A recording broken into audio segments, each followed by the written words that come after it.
Good morning everyone, welcome to Wild Earth, welcome to our morning safari here at Djuma Game Reserve. My name is Mark and Scott is going to be joining me. He is already out there. Beautiful day today after some dodgy weather that we've had over the last few days, but now, funny enough, we were driving into cloud this morning and within a space of a few minutes it just lightened up and we've got some lovely blue skies above us. Beautiful morning light that we have. Hopefully we're going to find something in this morning light and it's time to go and find some tracks. Let's not rally too much. There were some lion tracks up in the north. I think Scott's going to go after those. I'm going to have a look around down here in the south to the southern part of our area, and I hope we're going to find something fantastic for you. Do stay with us for the morning, our morning, and hopefully something will crop up. And don't forget, questions can be sent and we'll be answering questions right throughout the morning. Questions at WildEarthTV. And the Twitter, you can send us questions on Twitter, #SafariLive. Let's go find something. Today I've determined is going to be a fun day. Yesterday was a Monday. And I think it's time for a fun day today. The sun is shining. Saw two big magnificent male lions on the way in this morning. Just inside Manyeleti. Unfortunately, being in Manyeleti, we can't go back to them. I tried to put an Instagram picture up, but the camera on the phone isn't that great. I did take some photographs with my other little camera, which might have a little bit more of a definition, slightly better focus. And let's start up and get going. I only managed to photograph one of them because of the other one. They were both pretty shy. I think my dad was asking whether they were shy because they were in Manyeleti and they don't see so many vehicles, but I think these are males that come into this part of the Sabi Sand, and I'm pretty sure they're accustomed to vehicles. I think the difference is the Jigger and Wendy are different, and maybe some of the animals haven't really seen them. There was a time when the Jigger had been driving around here for, this is the Jigger by the way, the name of this vehicle. This has been driving around for many years, and there are animals that obviously there we go. While I'm chatting about these lions, just to get a flower for the ladies, start the day well by sending my love to everyone.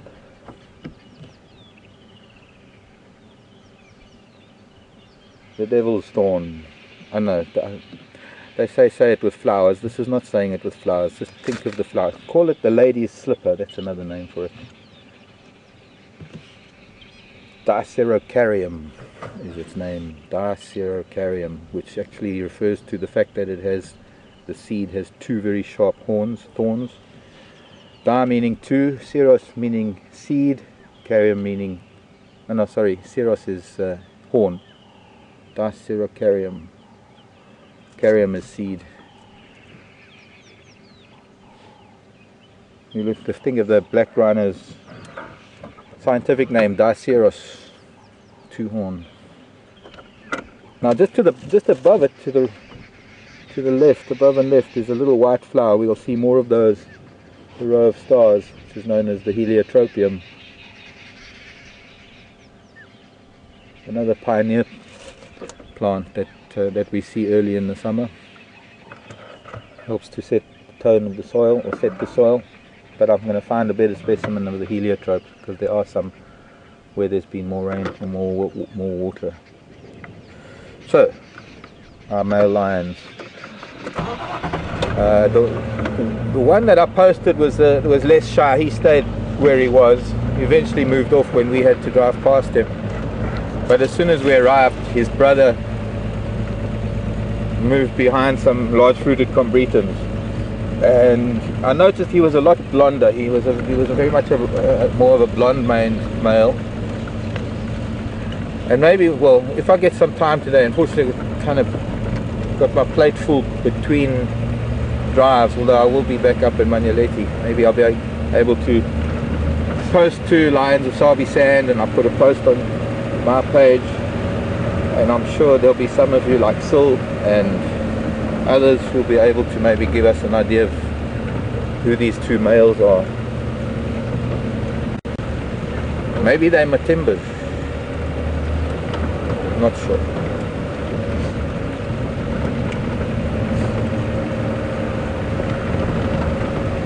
Gorgeous morning. It's kind of morning that lends promise to the whole day.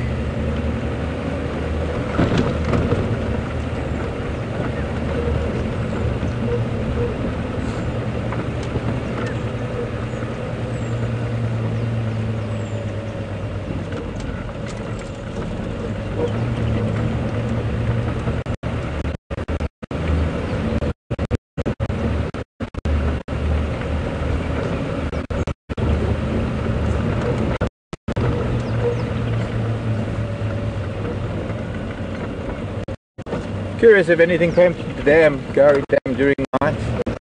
If anybody has any idea, always helps if we have a little hint of things passing through, and we can follow up on tracks perhaps.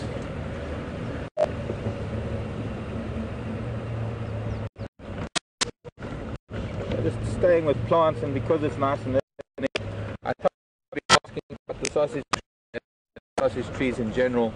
I just want to point out, this is a sausage tree. It's the only sausage tree we have here on Djuma. This lovely big one here, a dove, with a little male redback shrike down there in the bushes.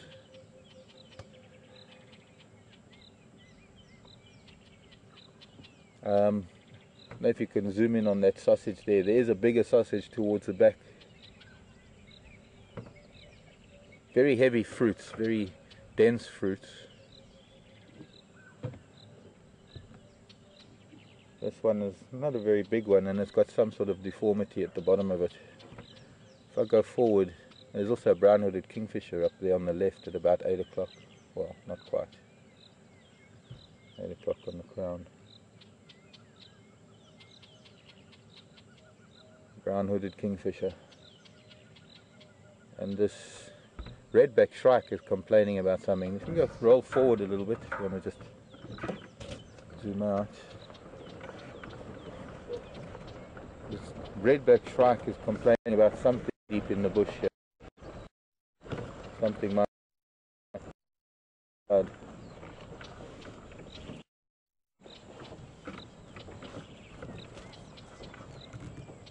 get deep into this very of grass.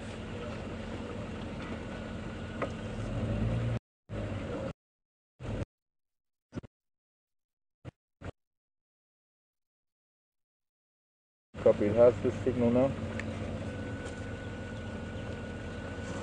Okay.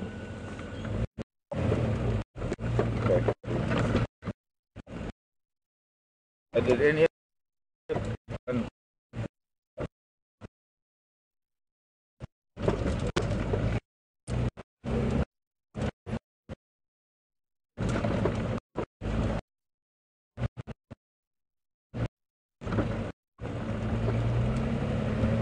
good? Oh.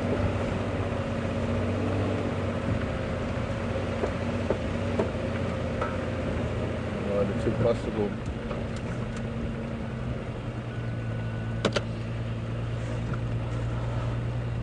Signal issues down in the dip. I'm sorry, I suppose the wrong radio. Well, we're going to just move over to Scott and say hello to Scott, and I'll see you shortly. We're going to sort out signal issues, or I'm just going to get to a better signal area. So Scott's going to say good morning, and I'll see you shortly, or see you in a while.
Hi everyone, welcome back to the jigger. So we don't have any audio for Scott for some reason. I guess unless you lip read, it'd be no good. And I had a little bit of an issue in there in the sausage was about that. I was trying to see if there was anything deep in the grasses where there was a redback shrike that was twittering, well, he was alarm calling and stopped. There was also a really that was in bloom that I wanted to also show you, but somehow it was cutting out a little bit there. So we continuing then. I was saying that one doesn't park or camp under a sausage tree. Those sausages get very heavy. Up in East Africa, I've found sausages that are well over 1 meter long, weighing in the region of 10 kilograms. They're very, very dense fruits, very, very fibrous. They, I guess in a way that you could say they're edible, but they're not palatable. There are things that eat them, hippo and elephant eat them, baboons dig into them for the seed, parrots get into them for the seed. When they're still small, like little cocktail sausages. I think I see something up ahead. I think I see something big and grey, and something that's going to make me very, very happy to start my day. That was unintentional. I don't really try to make rhymes. Just happened to be that way.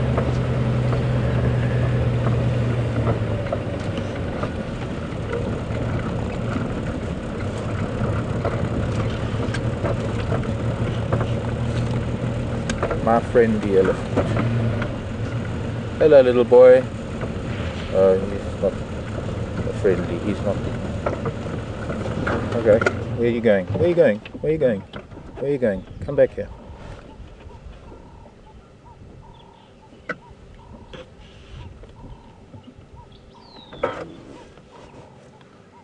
Young bull. Little bit shy. I wonder why he is so shy. Okay, that was intentional. Let's see, if we just sit quietly, maybe he'll wander closer to investigate. Except he's behind a lot of bushes and not a very great shot on camera, so I'm going to have to just try and move.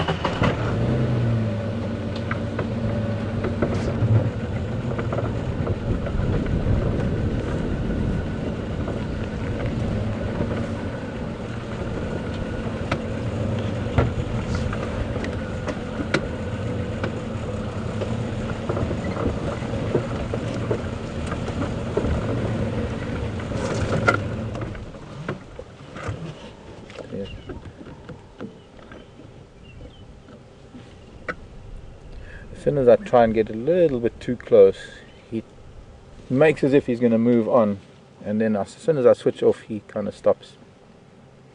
I think his salad selection this morning is more important than anything else.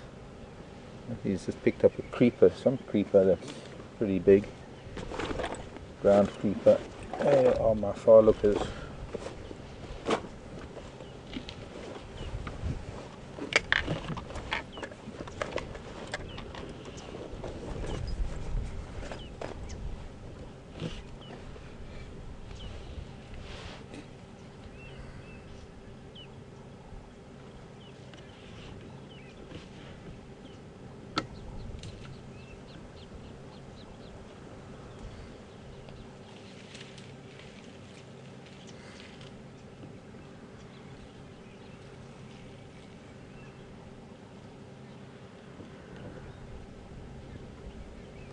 Trying to identify the creeper. It looks like one of those, it's like a legume, has a pretty little purple flower, very much like a pea shape.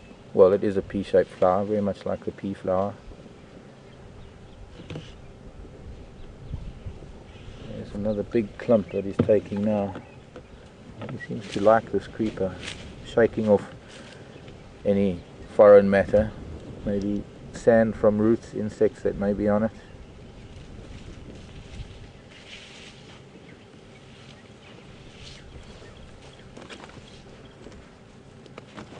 Hello, little boy.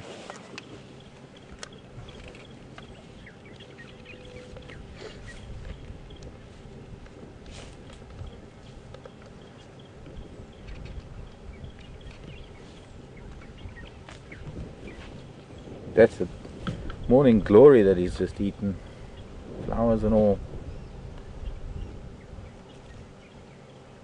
Pity we can't see that with the cam. Maybe a couple of little purple flowers under his mouth.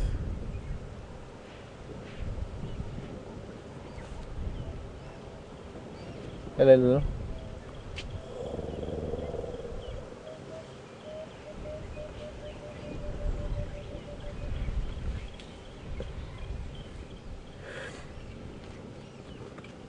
The fact that he chose to browse or start feeding closer to us is it's a good indication, because he could have moved away, and the fact that he did come a little bit closer was more a case of using feeding as an excuse to come and see what we were about. Sometimes they'll pretend to feed, especially if there's not that much ground cover and there's nothing that is that convincing that he's enjoying his food. But now there is actually stuff on the ground for him to eat.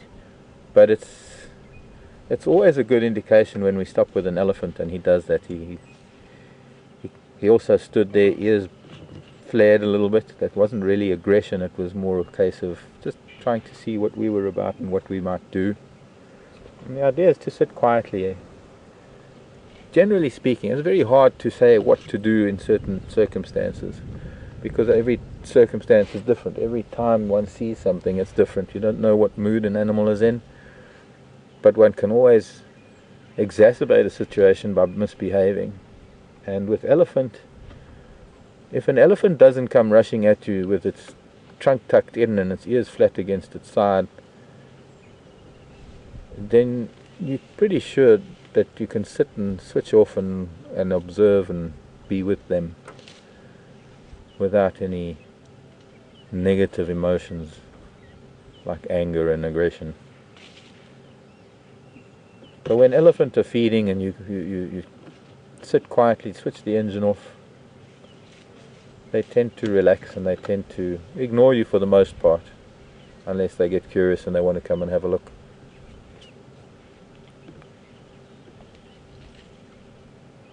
Of course, what does irritate them a lot is either switching on the engine or having the engine running,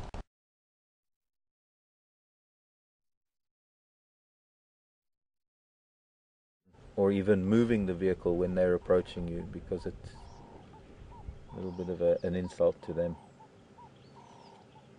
It's very difficult because places like the Kruger National Park, where there's a vast public that drive their own vehicles through the national park and are interacting with wild animals all the time, most of the time the animals know where the people are coming from, or where what the vehicles are about. They know that the vehicles stay to the roads, and they know that they generally travel slowly.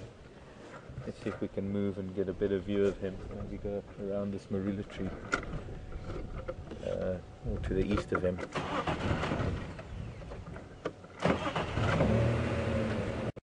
Every now and then you get people who don't know what to do, and perhaps excuse, in their ignorance they inadvertently behave the wrong way. I think we're going to get in here very easily. There's a lot of monkey orange, bush willow. We're not going to get to the east of him very easily.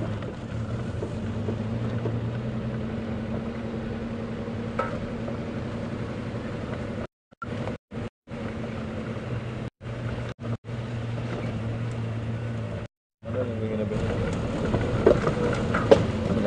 See?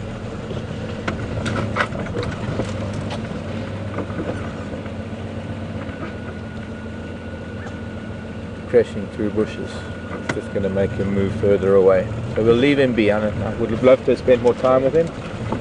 It could be that he's following a group that are heading down towards Gowrie Main. So what we'll do is we'll go around onto Gowrie Main. By the time we get, he might even come through there if he is following another group. Well, it looks like he's just quite happy to pick up morning glories all morning. Wonder what he eats in the afternoon. Oh, corny. Nice way to start. Lily. Probably about a 20-year-old, late teens, maybe 20.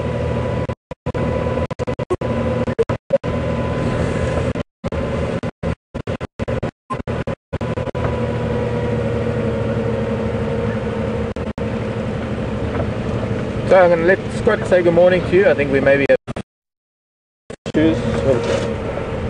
I'm going to continue to look for tracks and something else. So I'll see you in a short while.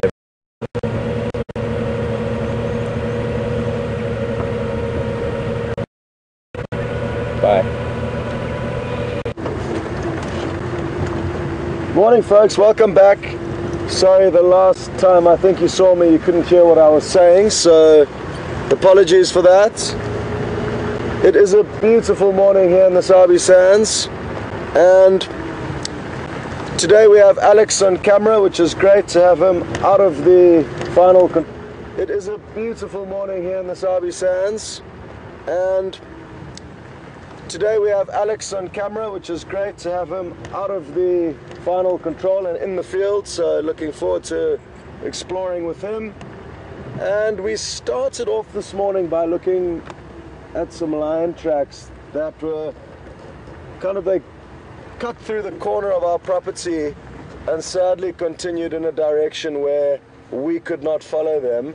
So we started off by doing that with no fortune. And since then, we have just been driving down Buffalo's Hook Cut Line. It is a perimeter boundary of our traversing area. And by driving the perimeter, it helps us understand if anything's crossed out or if anything's crossed in. And then we can always work in from there. So that is our initial plan. It really is incredible how the weather cleared up today. On our way into work, it was completely overcast, and when we got into Djuma, we took about 15 or 20 minutes to get all the cameras ready, and within that space of time, all of the clouds burnt off, well, most of them, and we have a beautiful sunny day.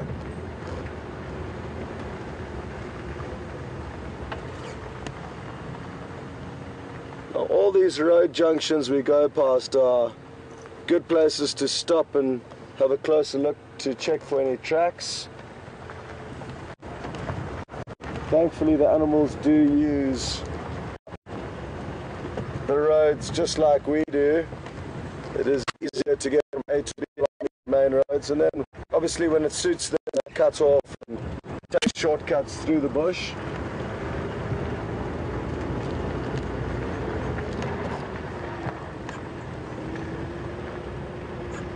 Now, sadly, no luck with spotting a chameleon last night during the drive and after the drive. We were in a big rush to get home because the weather took a quick change and there was a lot of thunder and lightning about. So we needed to rush home. There was no time to look for any chameleons, sadly, but we'll have a look again this evening, and hopefully once we found a chameleon in the evening, we'll be able to return to it in the morning.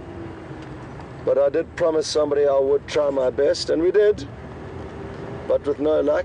What we did see on the way home last night was a tiny little scrub hare. It was about this big. It was very cute in the middle of the road. And a Mozambican spitting cobra, also a baby, about that long, slithering across the road. It's about a half an hour drive from where the final control is to where we stay. And we do often get to see interesting little creatures on those trips. It certainly is a wonderful commute to work. In the few weeks that I've been here, I've seen one vehicle on the way to work. So that's the kind of traffic we need to put up with, which is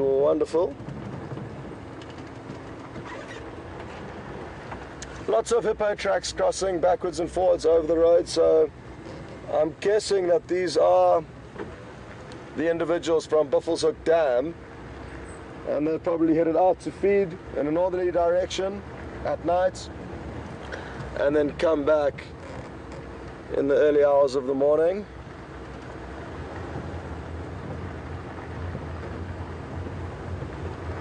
This is an area where Mvula also likes to patrol, so he is one of the potential suspects that we could bump into here.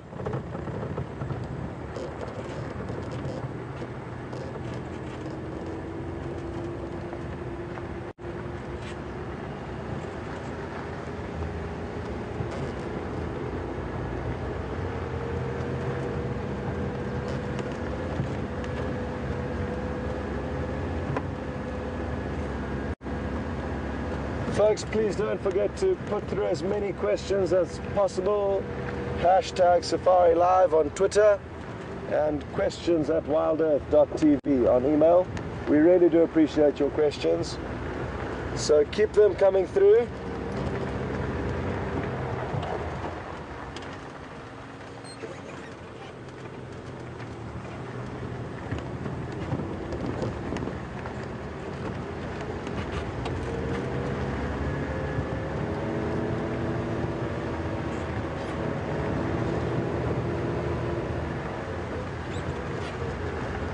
Lots of elephant tracks on the road as well. They've been heading up and down, but kind of in a general direction that we're heading in. And I've noticed one track in specific is a tiny little baby whose foot's about that big, which is tiny for an elephant.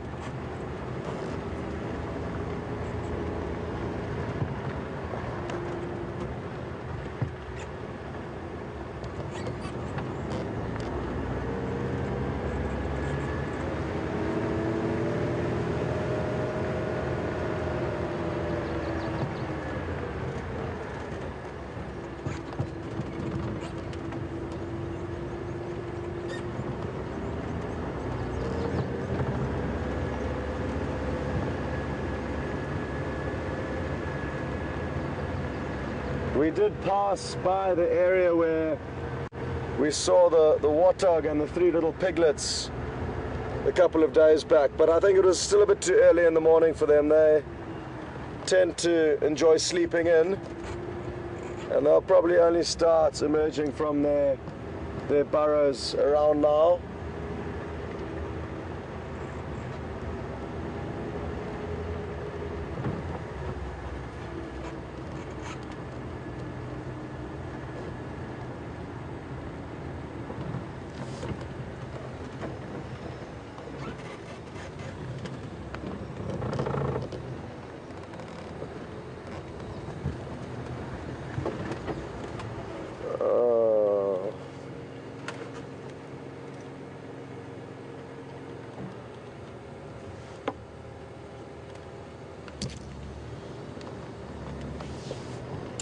Jennifer in New York would like to hear about my most exciting safari moment. So, there are a few, Jennifer, but the one that comes to mind this morning was a story about tracking a male leopard, a young male leopard that I was fortunate enough to watch growing up, and he was about 2 years old by the time we were in the story. And we had his tracks heading in an easterly direction along a road that we knew very well, and the road had soft sand in one area, and as the road began to incline at one stage, it became quite rocky and hard, so the tracks were very difficult to see on this section of road, and we were walking kind of quickly to get to the next sandy section of road just to see if he had continued walking along the road. I was with my tracker, James Mdugga, a great tracker, incredibly well experienced, and I learned so much from him. So I was out with James one morning. We had no guests, and what we had done was just headed out to go and try and find animals for the vehicles that did have guests on board. And James spotted a black mamba. It was lying across the road. Now, the black mambas, for those of you who don't know, are highly venomous snakes. Some people say they're aggressive. I would tend to disagree. There's stories of black mambas chasing down people, but I'm not entirely sure of it happening, unless it's through default, which is kind of what happened with myself and James. So the snake was lying across the road. It was probably 3 meters in length, so a big black mamba. And James picked up a small stone to throw at it, not in a violent way, simply to chase it off. And he threw the stone and it bounced a couple of times and then hit the snake, causing no damage, but giving the snake a huge fright. Now, I'm guessing because the road was inclined, the snake's easiest and fastest path away from whatever hit it was down the road towards us. So all of a sudden this black mamba was coming at us at full speed through default, which is my theory, simply because it was downhill. It probably didn't even know we were there because we were about 20 meters away. Now naturally myself and James decided to sprint off and get off the road and out of the path of this black mamba.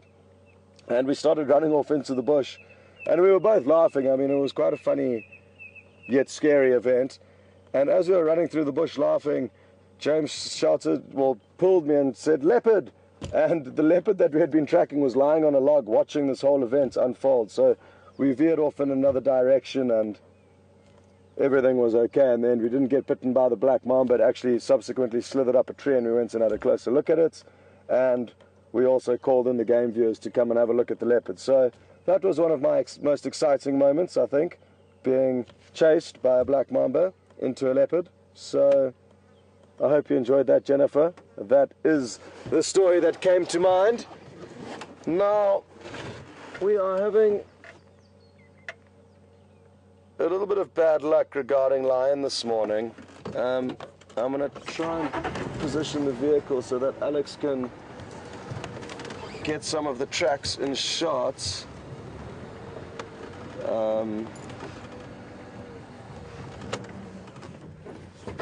But they have headed again out of the area where we can traverse. So it's the second set of tracks now that we've lost.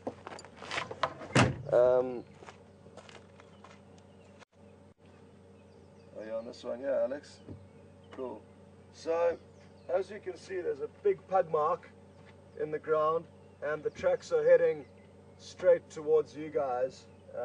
This would have been a left foot. You can see how when I use my left hand, my fingers fit perfectly into the toe marks, whereas if I use my right hand, it doesn't kind of work out. So that's important in judging whether it's a left foot, which it is, or a right foot, which it's not. And this would be... Need to speak up. Okay, this would probably be a male lion, judging by the size. And there's one individual that I see.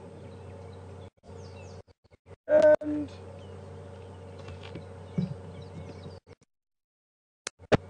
other than that, I can't see any other pride members. So I think it's one lion that's headed through here, potentially more, but I'm not going to waste too much time because they have headed out of our area of operation. But very nice to see some fresh lion tracks.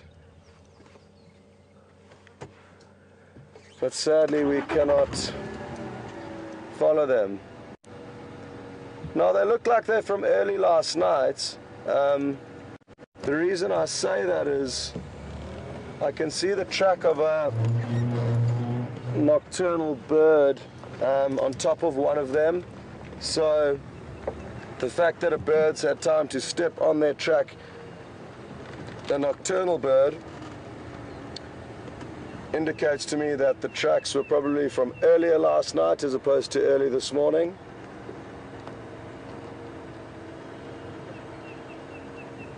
Anyway, at least the lion are moving through the area in general, and I'm sure our fortune will change, and soon they will be on our property.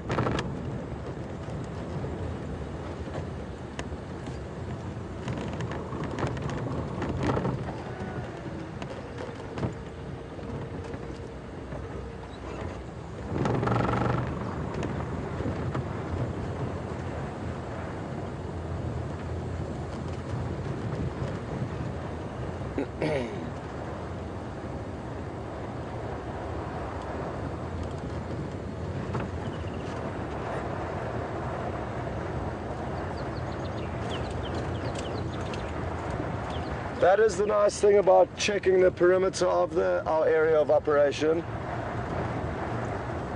It just gives us an idea of if anything has moved in. Those tracks could just as easily have headed into our property as opposed to just slice through a small corner of it.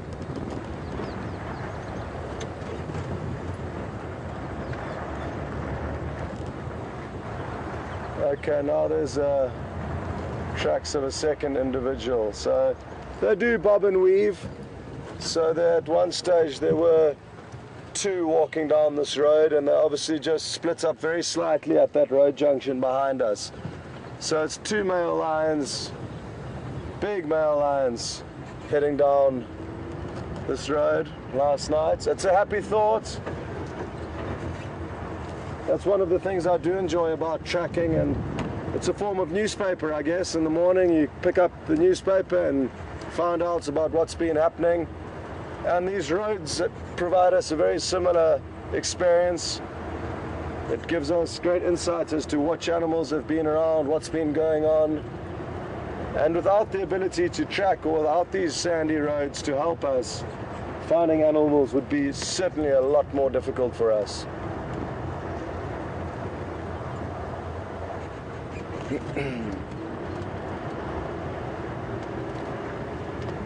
Now this road that we're driving down is called Cheetah Cut Line, and I would like to think that when it was named many years ago, it was because there were a lot of cheetah that used to spend time here. Dynamics do change over the years, but judging by the name of the road and the fact that it is fairly open, that is something that we could think positively about, a potential cheetah sighting.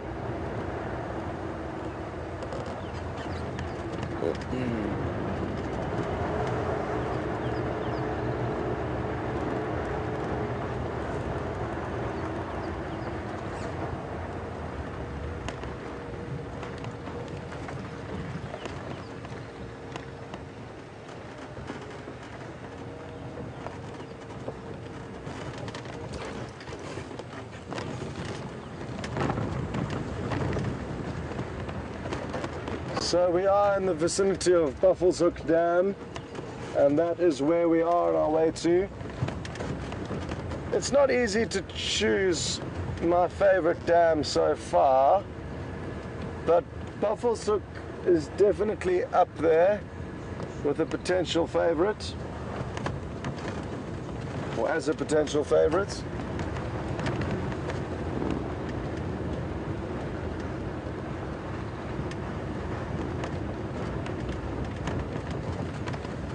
Great bird life there, so that's what I'm hoping for again this morning. I haven't been there early in the morning for a while, and the last time I was there we had a sensational birding session.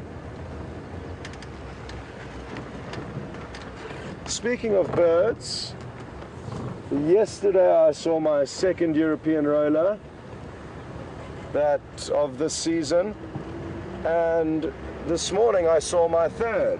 So they appear to be arriving in numbers now, and hopefully today we will be able to show you one.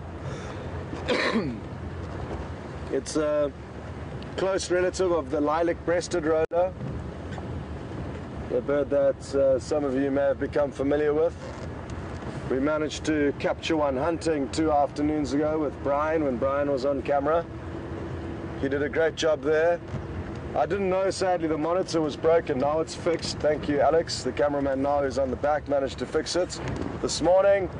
And anyway, I didn't have a monitor, so I didn't realize to what degree Brian had captured that moment of the lilac-breasted roller hunting. But that evening, he showed me the clip on his computer, and it was a very good sequence, I thought. So well done to Brian for capturing that.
Morning, Brenda. Brenda's just asked if it is safe to camp in the bush, and it certainly is, but you do need to take certain precautions. Awesome, there's a squirrel. We'll just see if it decides to show itself, but in the meantime Alex can just focus on this beautiful leadwood tree while I answer Brenda's question.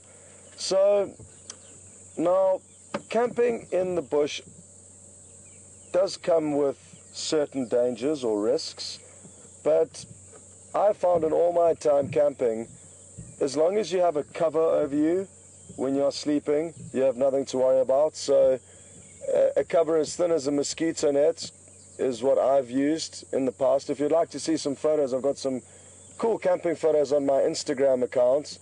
If you look through there at my Instagram account's Scotty D Safari.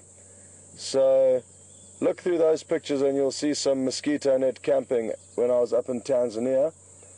But usually having a fire is a good thing to help deter animals, and a lot would depend on your area of operation or where you are camping.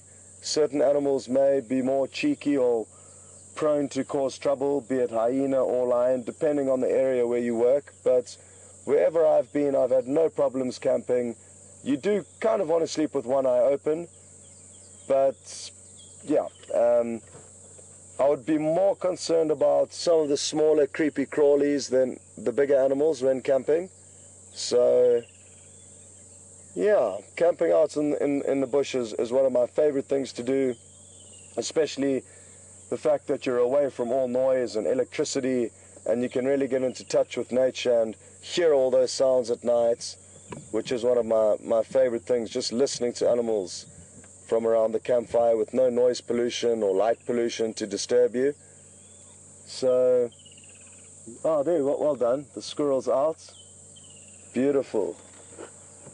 Sorry, I was so busy yakking away, checking all over, that I didn't notice that Alex had got the squirrel in shot.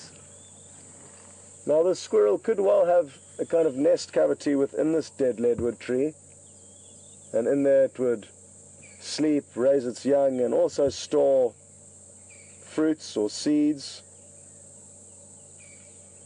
which is this is the time of the year where they really pack their pantries full.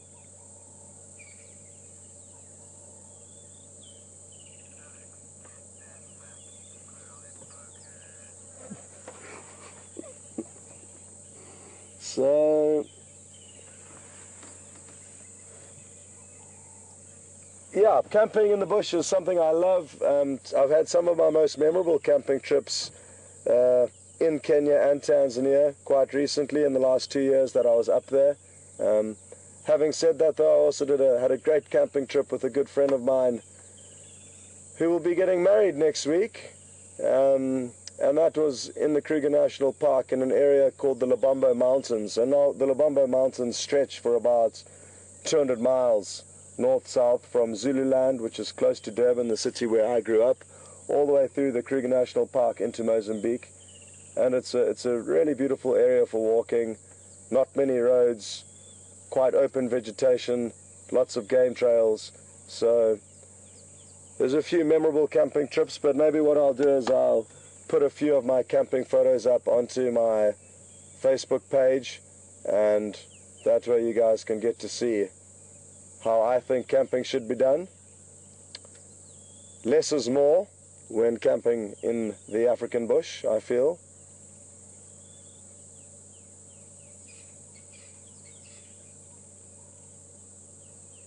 The squirrel is very relaxed this morning.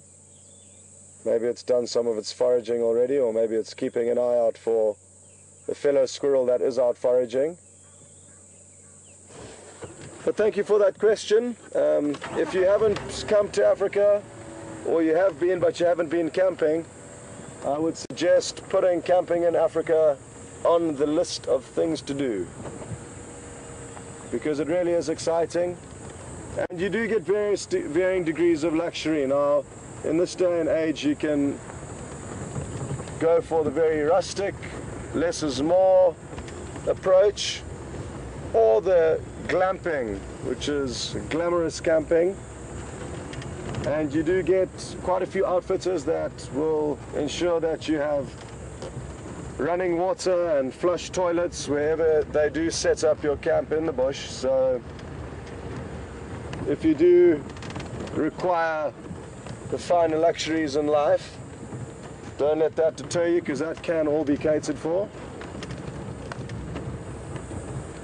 And what a thing knowing that you've got your own luxury tented camp set up in an area that you've basically chosen just for the few days that you're there, and then you move off and the camp gets taken down. Folks, I know we've just got to Buffelshoek Dam, but Mark has found something very exciting. So over to Mark. Enjoy this, folks.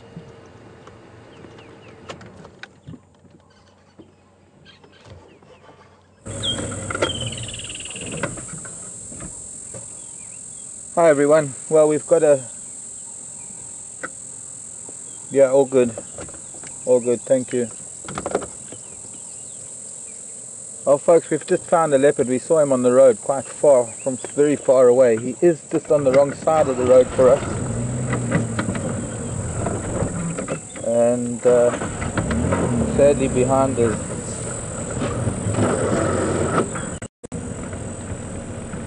Really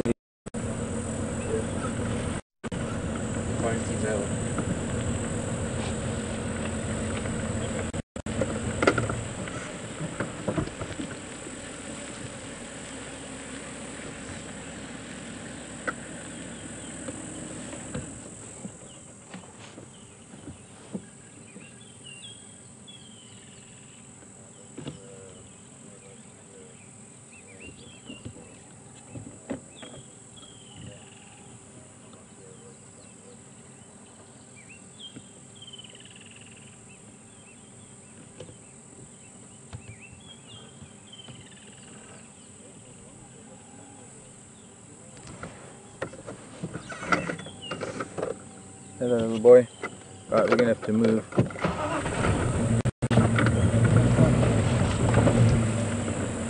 Coming across onto hazards.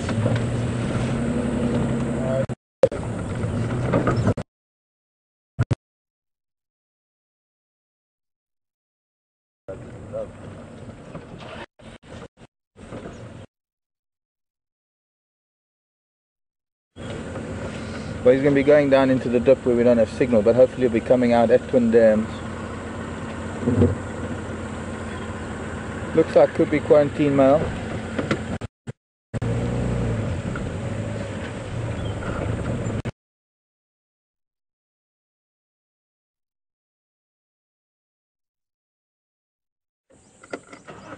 I was following the lion tracks all the way down Gary Main towards us where we are now.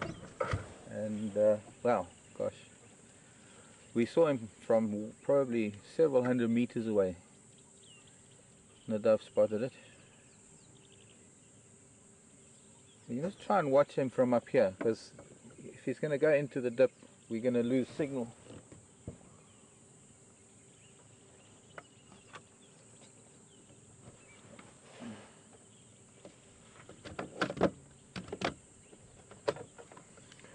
Any Djuma stations out this morning?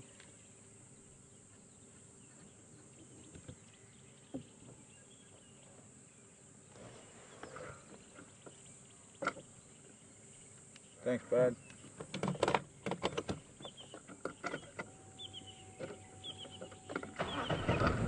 Okay. Let's just try and get to... You go, Tex? Kom jullie heen with Twin Dams?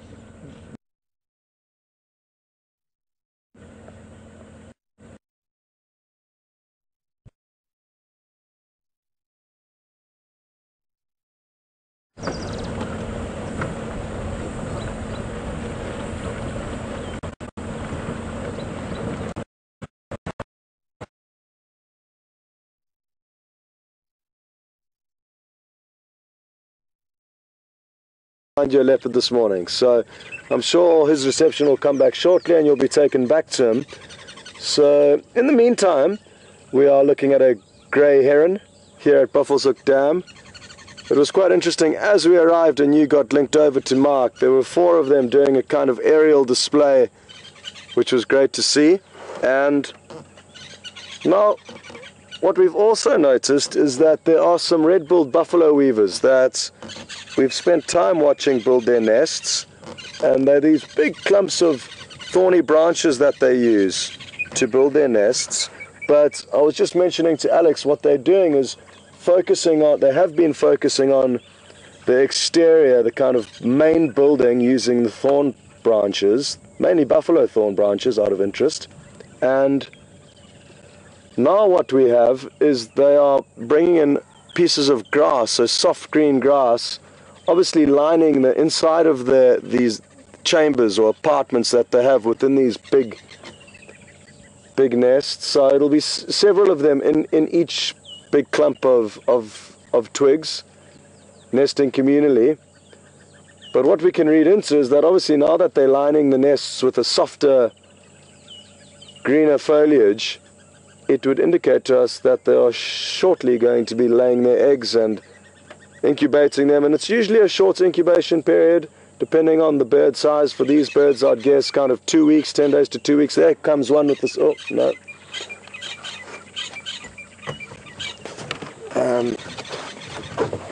We're battling with the camera angle, so we're just going to show you some hippos instead for now and try and potentially get another camera angle to show you bringing in the soft green grass. These are the hippo that we assumed were heading back here after their night out feeding. We saw their tracks not far from here. It really would be interesting to be able to follow them more closely at night when they do spend time out of the water and on land. Sadly, because they don't get followed very much at night or by vehicles when they are on land, they are not completely habituated to the vehicles, so it would make following them difficult. Oh, here comes the heron flying through the shot shortly, I'm guessing. Oh, no, there we go. Good work, Alex. Beautiful. It's been interesting, their behavior thus far. There's been a lot of backwards and forwards between what was initially 4 herons, and now the 4th one has finally left.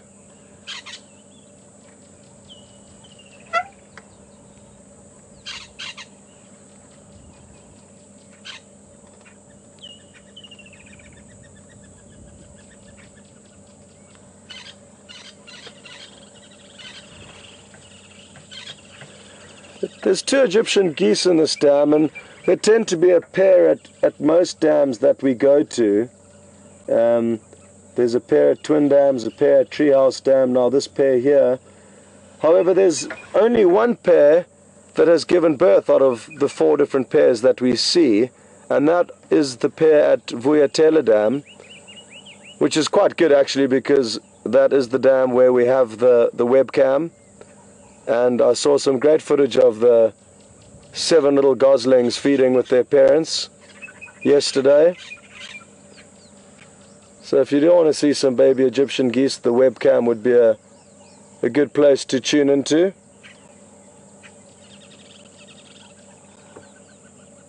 It'll be interesting to see when these other pairs do give birth though, or when their eggs do hatch rather.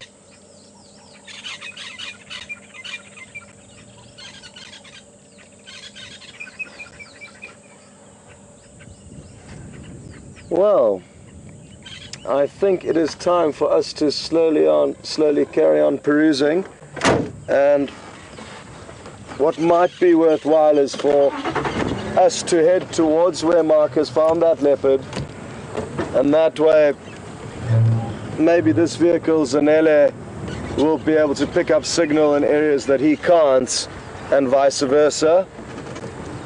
The vehicles have got slightly different technology in them, because the technology used to be able to broadcast to you is so rare and new. A lot of the time we battle to get matching parts, especially out here in Africa. So there are slight differences between the 2 vehicles' potential reception.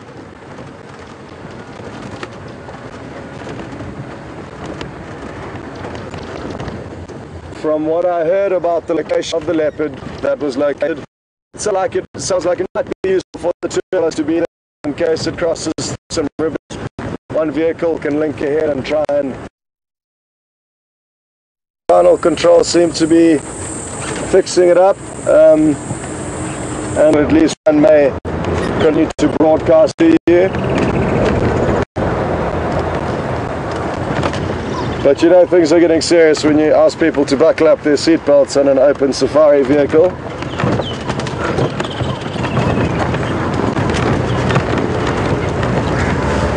I don't think, but it is all worthwhile, well, hopefully going to be worthwhile. Mark has lost visual of this leopard, but the fact that there's going to be two of us searching to try and relocate it certainly does increase our odds. And he is still trying to re-establish that sighting. Okay. Cool. Okay, folks, well, we're just going to stick with Mark for a few moments, and that is the plan. I'm also just going to update the other game vehicles as to what has happened here, so give me a few seconds, please. Just an update on Ingwe that was seen at Twin Dams. It headed west from the dam, and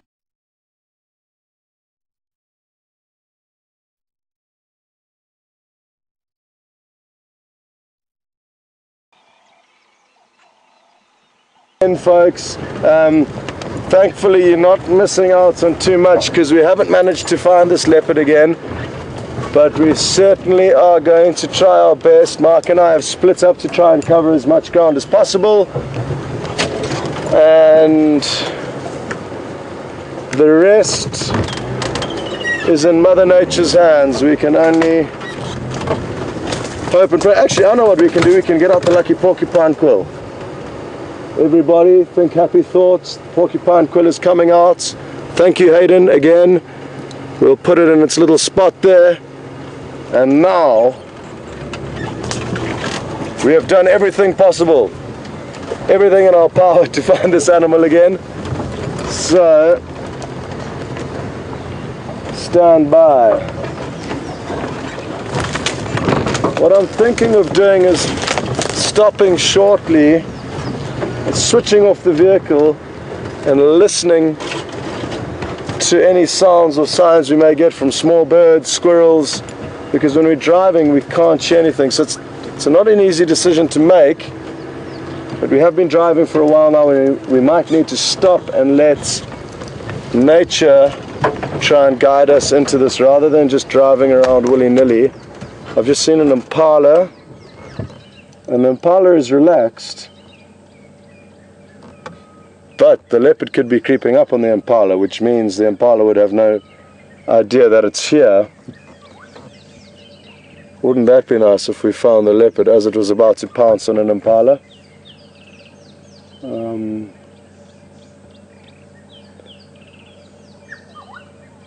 Black-headed oriole calling, sadly not an alarm call.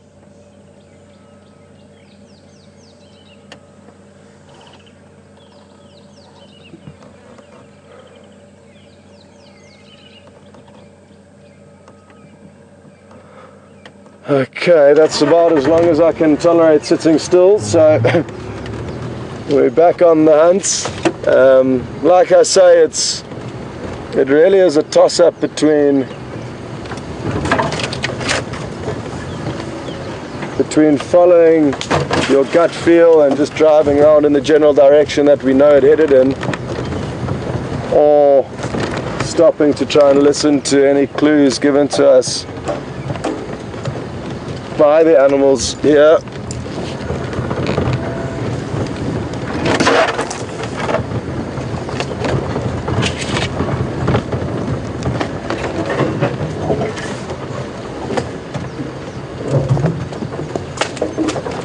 It's times like this that a machine could just tell you how close you are after you've been looking for it. It would be interesting. I wouldn't want it to help us find it, but I would just like to know afterwards, if we don't manage to find it, how close we were ever in the process of finding it.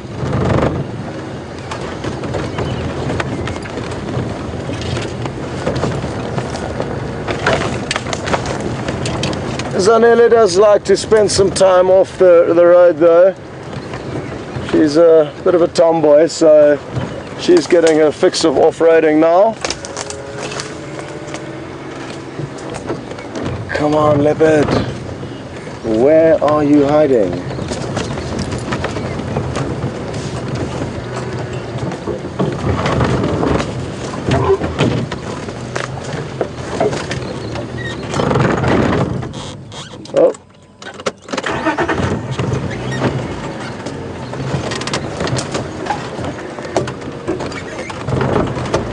Oh. A little bit bumpy there. Hopping over a fallen down log, fallen down tree.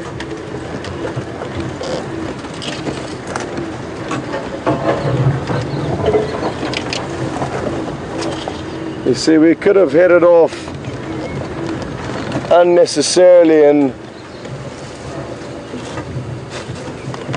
a direction that we knew it was heading in, but it may well have just headed 20 meters and lay under a bush that's as difficult for us to see. Or it could have continued walking at quite a fast rate. So there are just so many variables that make it difficult for us to choose what to do next. If Mark had have spent more time with it initially, that would have aided us in that we would have known that its general direction of movement was north or south or east or west. But the fact that he just saw it heading in a westerly direction for a short space of time doesn't mean to say that it hasn't altered course quite drastically. Two guinea fowl there that Mark saw earlier that were apparently alarm calling. But he seemed to think that they were alarm calling at an African hawk eagle, not a leopard. Okay. Still working the area, or have you moved out?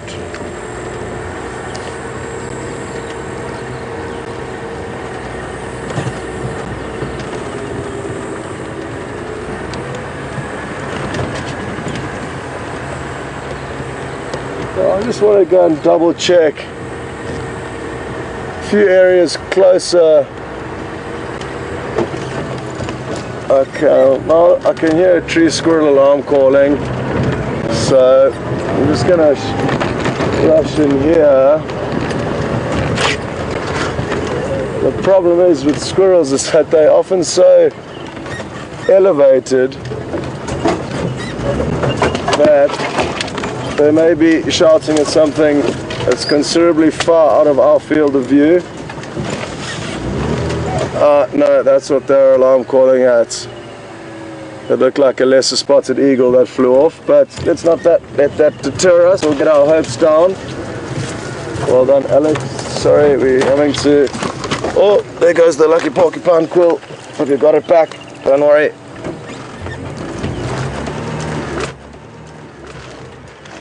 I'm just going to plonk it in here for safekeeping, but it's been activated. It is working for us now.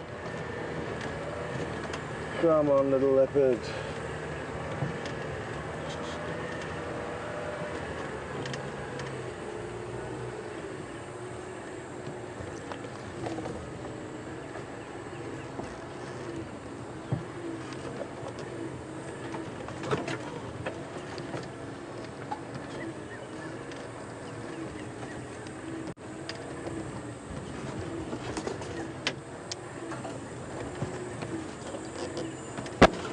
Shame, folks. Mark was really disappointed that you didn't get to see that animal as well as he would have liked you to, so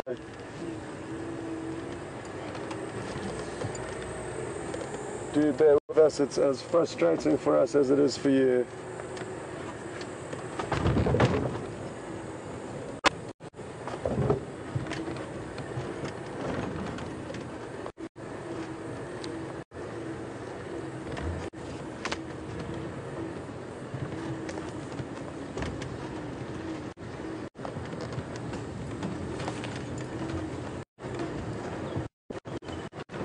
Where could it be?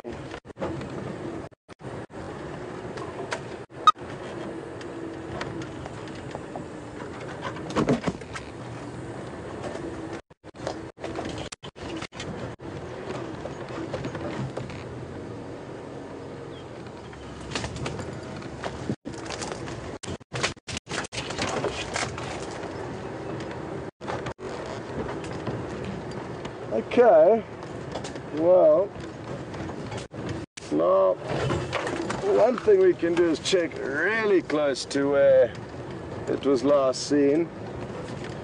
Here's Mark again. We still haven't given up, folks. Mark's still scanning this area, as am I. I'm going to just check a lot closer by in these thickets close to the dam where it may be lying down. He saw it heading away from the dam, but I'm not sure entirely how far away he saw it heading.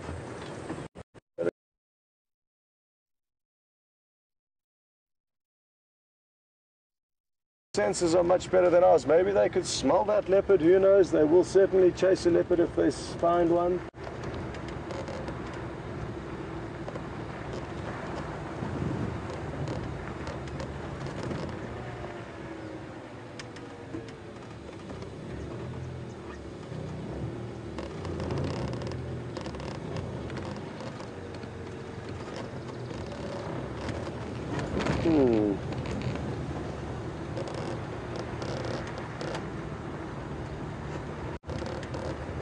So,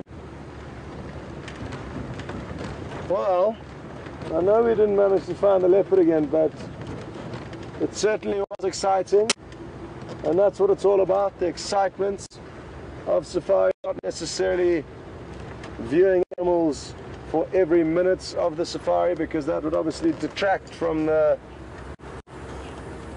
greatness of seeing these animals when we are lucky enough to get great visuals of them. So it is all part of the adventure, as frustrating as it can, it is also exciting, like I say. So, and it's led us to these elephants that are hopefully going to provide us with a quality sighting. I'm sure they are. So we're just going to go and get comfortable at the dam and wait for them to come streaming in. Along the way, of course, we will keep searching.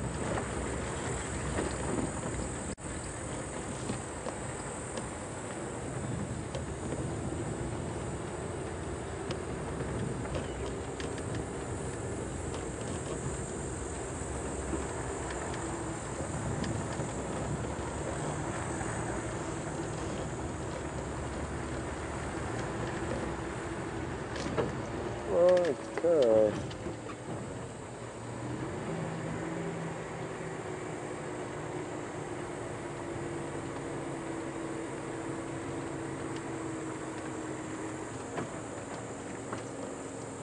We're having no luck with the lion today. Here's some more lion tracks. Literally some going in and then some others going back out of the property that we can traverse. So looks like a few lioness.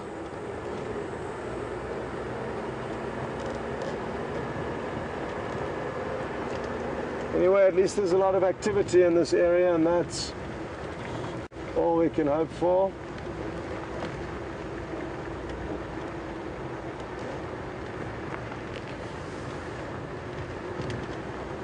Okay, Laura's just asked an interesting question regarding the difference between panthers and leopards. Now, morning Laura, welcome on board.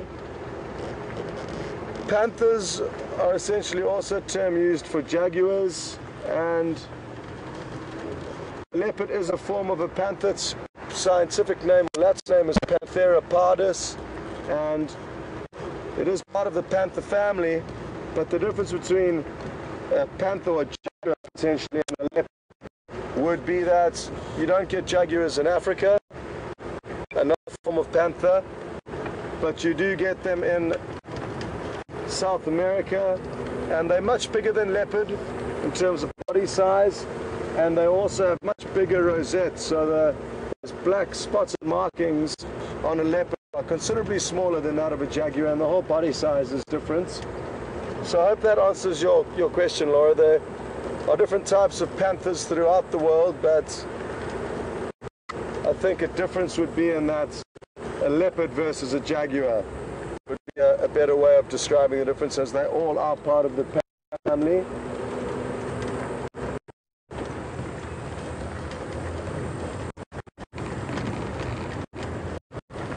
This lion walked all the way down the road here. I'm guessing they had a drink not far away. So once we've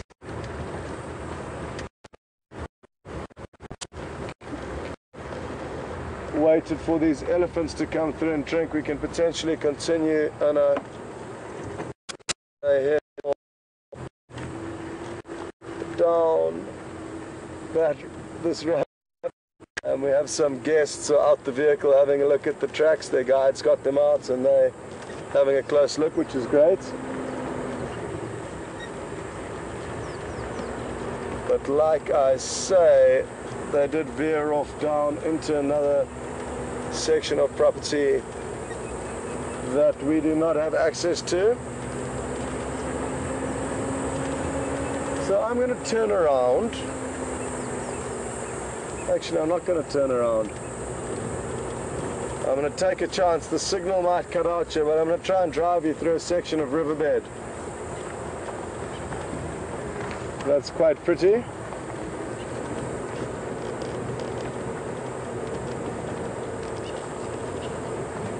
And here we go.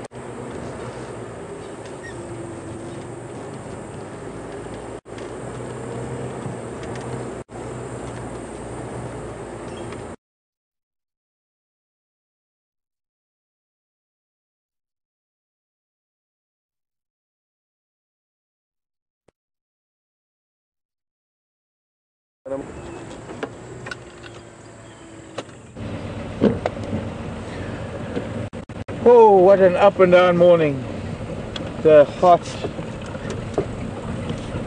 racing and then crashing and racing and crashing. It was like we were following some lion tracks on Gowrie Main, and way in the distance was a cat that I first thought was a lion, but I've said leopard. There's a tortoise, a leopard tortoise. Don't go in the grass, don't go in the grass. So the hart took a leap because it was a leopard, and then we had quite a distance to cover to get to it, and it turned off the road onto the other side of Gowrie Main, going into another property, and the hart sort of crashed, thinking, oh, we're not even going to get to see it. And we managed to reach it. We had signal, and as we went live, we went behind a bush, and I thought he was going to go into Little Gowrie or Chitwa, whichever the one it was. But he didn't. He came back onto our side of the road, so the hart leaped again, and it was exciting. And then he went through the dip, and it was disappointing. And then he came out, and it was exciting. This is an up and down emotional morning. Funny enough, seen the big five before 8 o'clock this morning. We have, only because we've seen some animals on the way into work this morning on Manjaleti. We've done some big loops. Scott is also back down, I think, towards Twin Dams. There were some elephants there. We've just seen a big elephant, well, young elephant bull on a mud wallow near Chelapan. I'm now trying to follow up and see where these lions might have come in. I have to say I can't find any of their tracks, but they did turn into Western Gowrie at some point. Interesting cloud, very, very high moisture there. I think there is more rain coming at some point. So let's see, we're going to go back, I think, towards, let's go back towards Treehouse Dam. When I bumped into Scott now, I thought maybe those elephants would go down to Twin Dams, or maybe if that leopard had, because they were going directly towards Twin Dams, and the leopard was sort of, might have been heading up that way. I don't know where he was going. How we lost him. I mean, that is rank amateur stuff. Losing a leopard that's not even shy, that's not even doing anything other than slowly walking through the bush, stopping periodically to make sure that there's no danger ahead of him. Very clever little leopard. Rather wary of things. Could be that maybe there's scent of lion, because there are fresh lion tracks all the way down towards Twin Dams. I'm guessing maybe that they might be in the riverbed. I'm going to get signal down in the riverbed. I could always go and have a look when Scott's back on. Or I could tell him, maybe he could tell him that to have a look in the riverbed from Gowrie Main, drive up the riverbed past Twin Dams.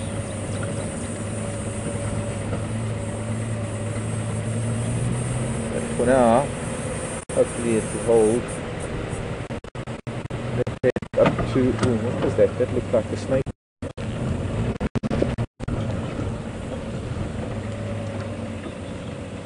Oh, no.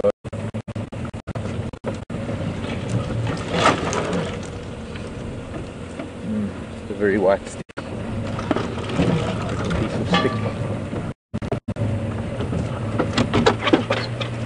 So I'm trying to calm myself down. I've been really worked up about this leopard. Now that it's getting hot, I'm fairly certain that he's bedded down somewhere in the shade. Too deep or a little bit off road that we can see him. Any other cats here.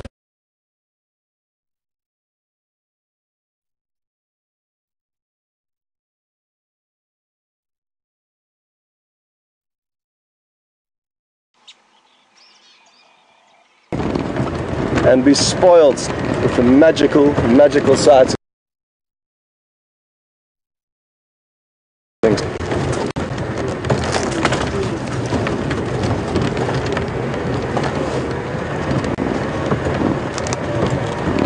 They're getting excited, as am I.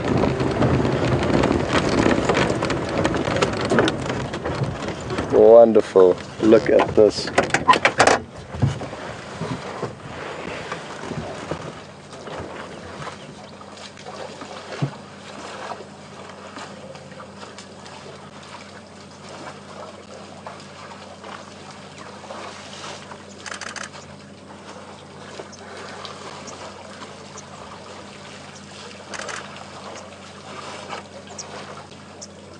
Really beautiful, this, folks. We couldn't have a better angle to be viewing them drinking. And you'll notice my camera is firing off fairly rapidly. Look at the baby on the left, down on its knees, just drinking straight out of its mouth, as opposed to using its trunk to bring the water into its mouth. This is magical, folks. Really, really beautiful. And didn't we get lucky? And if it wasn't for that leopard that Mark found, we wouldn't have found these elephants. So everything happens for a reason, folks. Even the things that may appear frustrating at the time.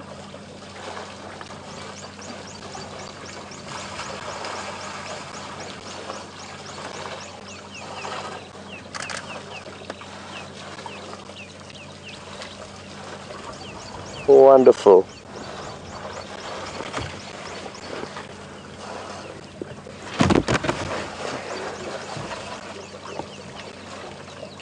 They certainly are. It'll be interesting to know how many litres get drunk collectively by all these animals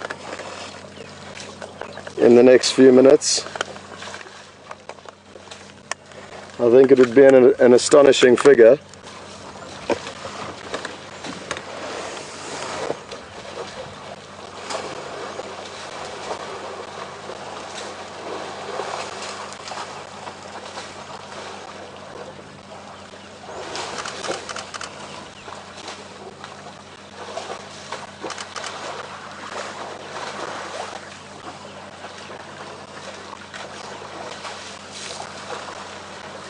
Beautiful, they're really getting involved here.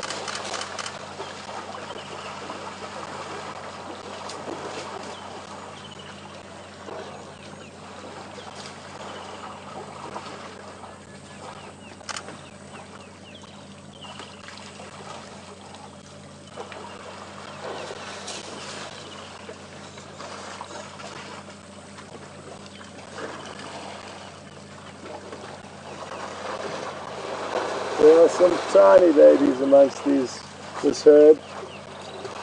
The smallest being the one on the far left, I believe. And as you can see, it can hardly use its trunk if Alex manages to focus on it.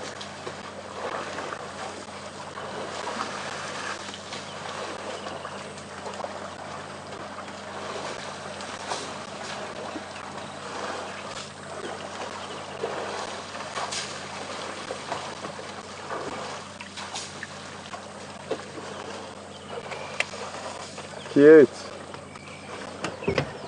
Well, we've got all shapes and sizes in this herd.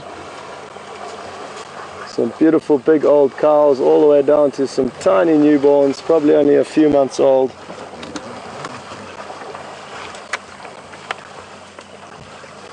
And I'm having a whale of a time photographically, because this angle that we have directly opposite them, low angle, is providing with some great shots, as it is for Alex with the camera, with the video camera.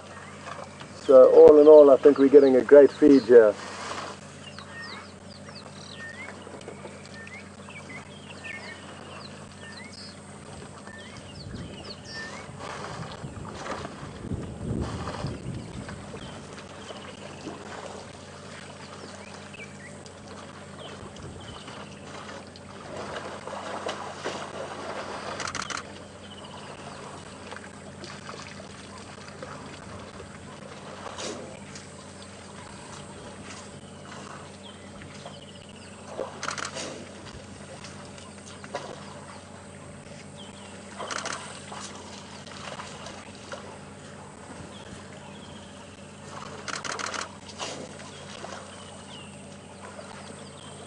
It appears they've now headed up to a smaller little puddle at the top of the dam where they can find some mud within which they will throw over their bodies to create a protective layering.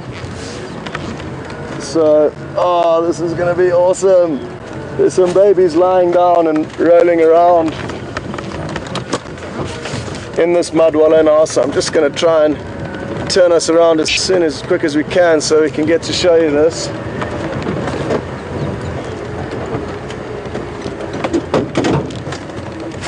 Oh, look at this youngster having a great time. There we go. Kind of just got the end of it leaving there, but hopefully these others will continue to cake themselves in this mud, which is so important for them in terms of the parasites that latch onto them and feed on their blood. Well, hasn't this dam produced some great results for us this morning? A leopard briefly this morning with Mark, and now this large herd of elephants, breeding herd of elephants. They are on a mission, these elephants. They didn't spend too much time here.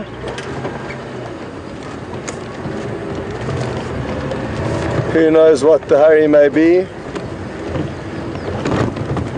But whoever the matriarch was in that herd certainly has decided to keep the herd moving. Now what I'm going to try and do is try and cross back down into this riverbed, because it appears that they are going to cross it. So again, it's a bit risky with regards to signal, but it's a risk worth taking, because if we do get them crossing this riverbed, it'll be beautiful. Try and maybe turn that camera on there. Okay, so we are back in the riverbed, folks, and shortly we are going to have the elephants crossing just ahead of us.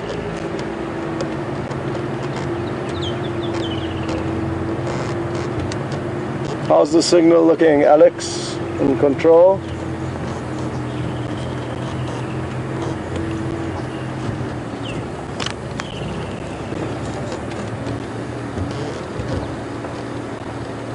Okay, all the good news is Alex in control says the signal's still looking good.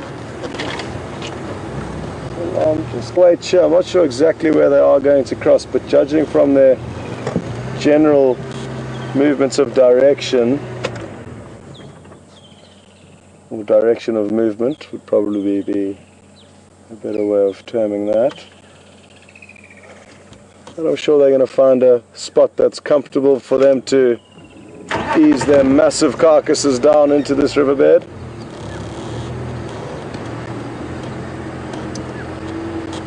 Again, we're getting a point with a great angle here because we're actually below them, and the lower you are to the ground, the more realistic the angle is you're getting on animals. So in terms of their size, and you get a far better perspective the lower down you are. So I think from here we are going to have the best possible angle. Now there's a little gap that they may try and come down here, which would mean they would be passing meters in front of the vehicle. So I'm just going to wait here for a few moments. I can see them, they're not far away, they're probably 20 meters away. They've obviously, now that they've quenched their thirst, they're doing what the second thing that they like to do best, and that's eating.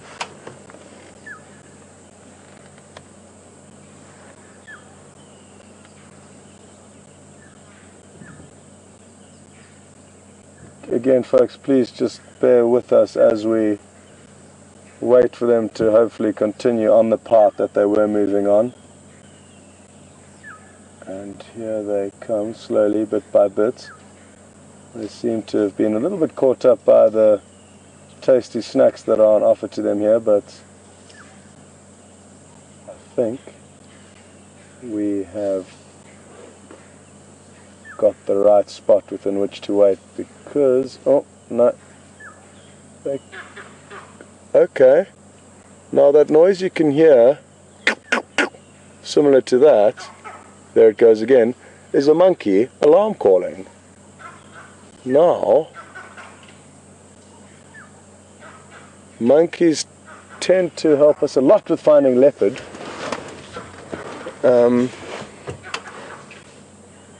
What I'm going to do is keep an eye on these elephants, but rather try and get a view of these monkeys and where they are looking, because if we can see which direction they're looking in, then we'll know where the threat is that they're alarm calling about. Now, at the top of a tree over there, Alex, I'm not sure if you're going to be able to get it, there is one monkey that I can see. It appears to be looking the big tree, right at the tallest big tree up there, kind of 1 o'clock. There is one sitting up there, and it appears to be shouting down to the right, east of us.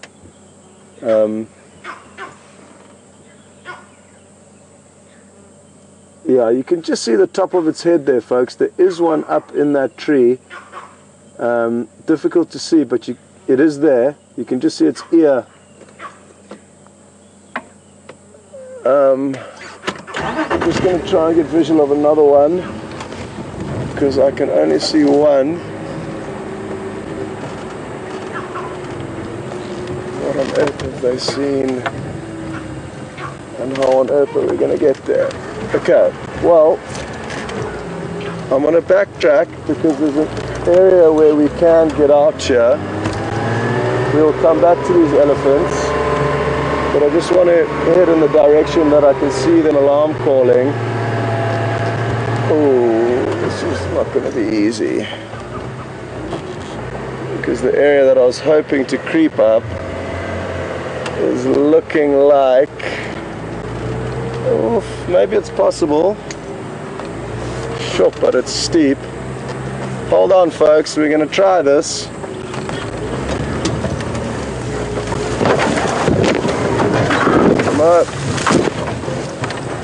We tried, but no luck. I thought that may be a little bit steep.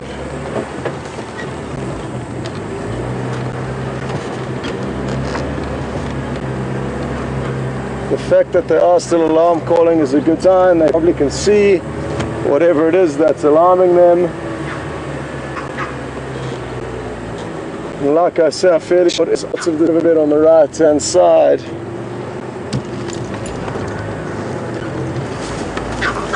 the help these monkeys are providing us with.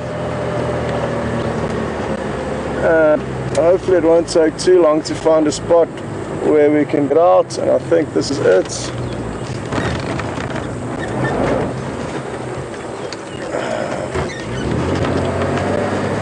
Okay, now getting out is one problem that we've managed to overcome. Oh, sorry. Now trying to get to that place where we presume the monkeys are alarm calling. Shoof, it's looking exceptionally thick, folks. Oy.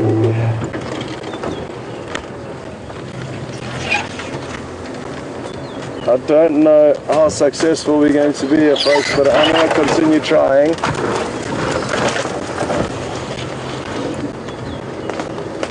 Oh la la.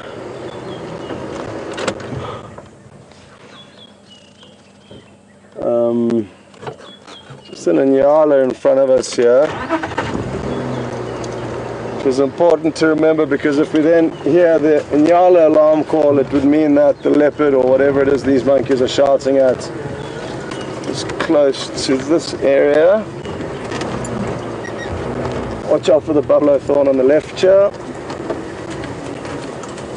I can see a little gap within which we need to try and get to,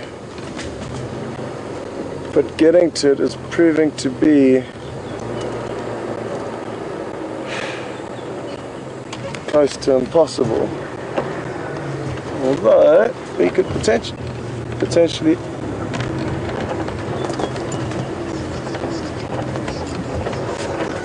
folks, I think while we slowly weaving our way through this thick stuff, it might be worth heading to Mark and just getting an update on what he's up to.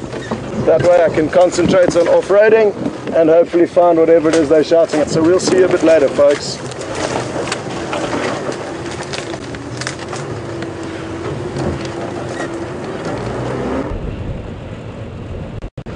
Hi everyone, welcome back to the jigger. Following up now back to these lion tracks. I think they've been lying in the road right here. I wonder if we should just have a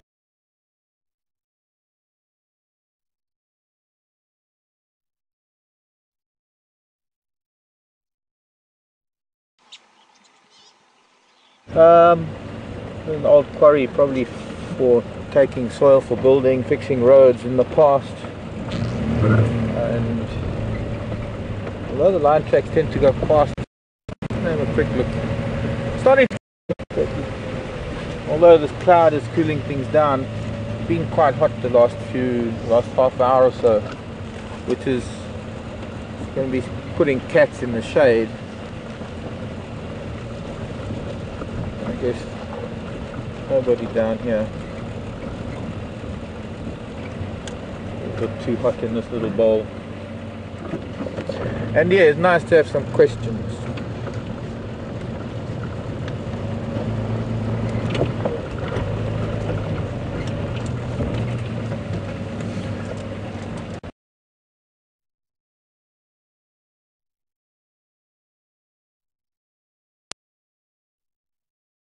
Minnesota. I wonder where you are in Minnesota. You in Twin Cities?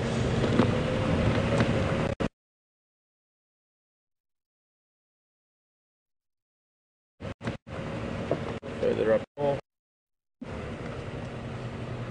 Fargo way to the trunk. Generally, yes.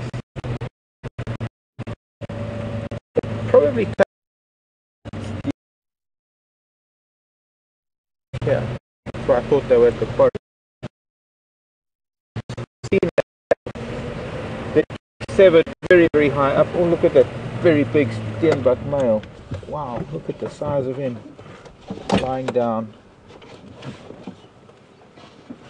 He was. And he's off. Mind the leopard. There's a little leopard walking around here, Mr. Steenbok. I've seen elephants with varying degrees of, or varying lengths of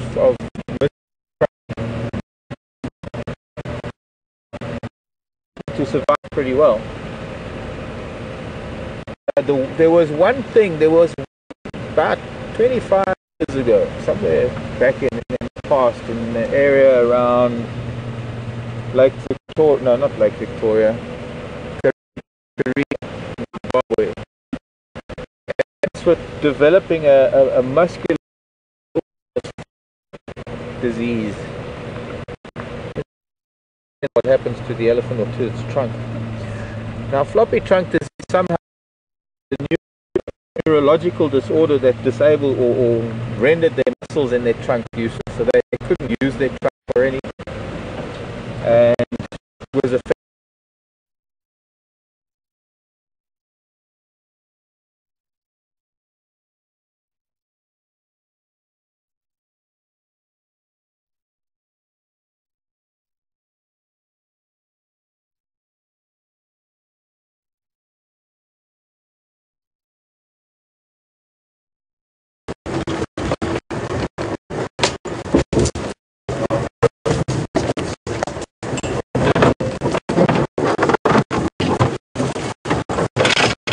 view of the monkeys. We still saw where exactly they were looking, and we kind of followed in that direction as well as we could, considering how thick the vegetation was. And it's led us to Mamba Road, and we've literally just got here. Now I'm trying to decide whether to head right or whether to head left. My initial thoughts would be heading right, because that was kind of the direction they were looking in, and if that predator did move off, it could well have joined onto this road and started using it as a pathway. So that is what we shall do. It's a pity we left those elephants, because I really was enjoying that, and it would have been nice to stay with them, but it would also be nice to find out whatever these monkeys were shouting at. So that is what we are going to focus on for now.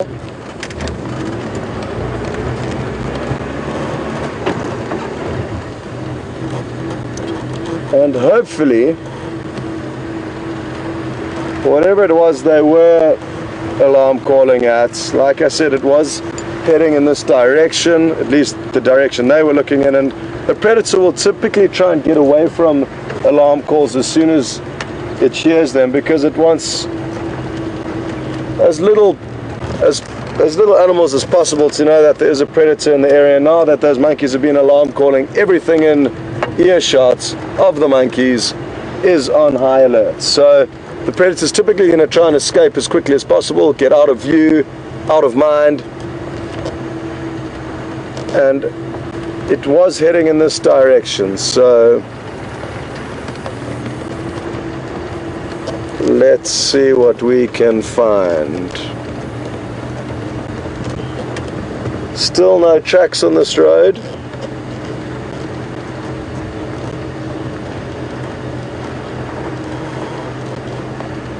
It's a good road for tracks, so confident that I will be able to see them. Different roads have got slightly different substrates, so some are very difficult to see tracks on and others a bit easier. This is one of the easier ones, so that is a benefit of the situation that we are in.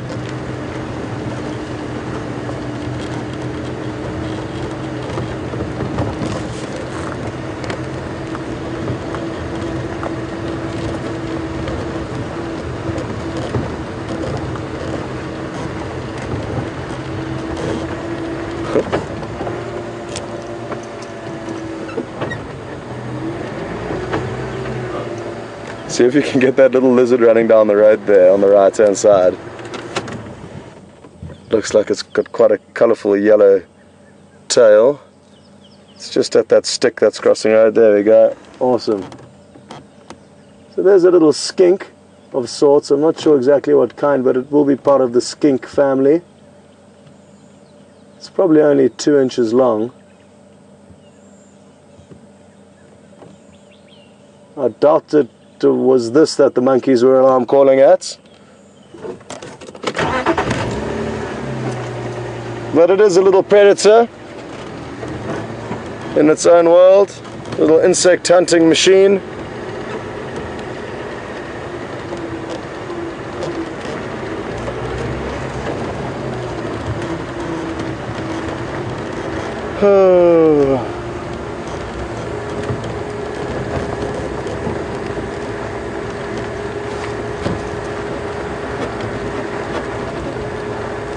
Well, this morning certainly has provided us with a lot of excitement, and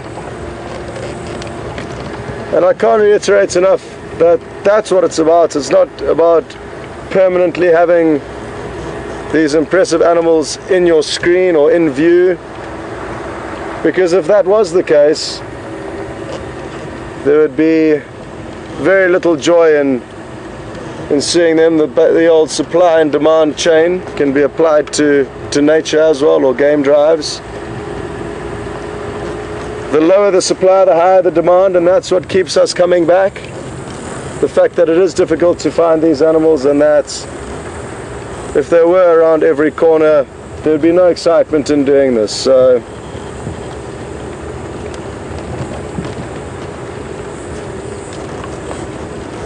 try and keep that in mind when on drive with us out here.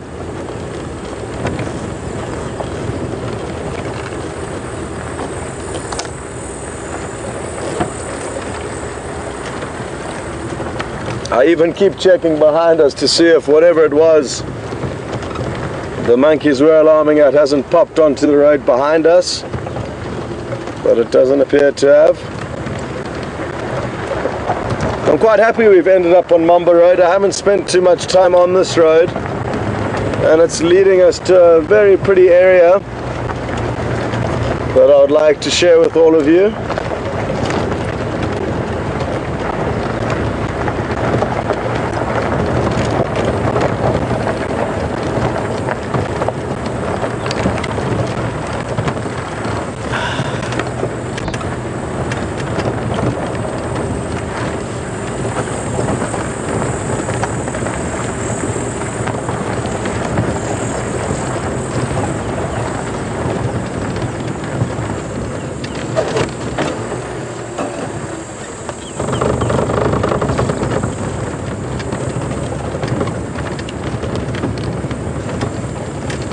What is the time? Okay, 25 past 8. Time has been flying by.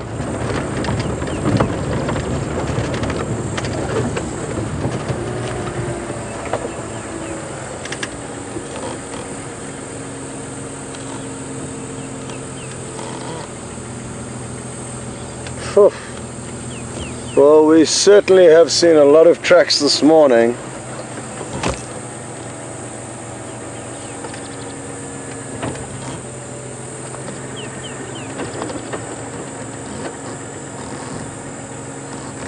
Just got a question through from Amanda asking, would monkeys alarm call at a vehicle?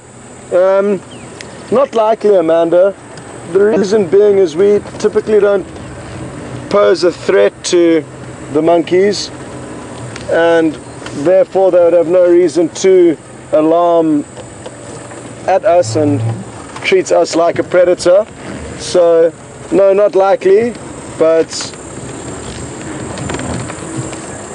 it may have happened somewhere in Africa before, but as far as in my experience goes, it hasn't been something that's happened to me, and it's not something I see being likely. Like I say, if you just think of it in terms of the fact that we don't pose a threat to the monkeys, therefore they have no reason to consider us a threat, and therefore no need to alarm.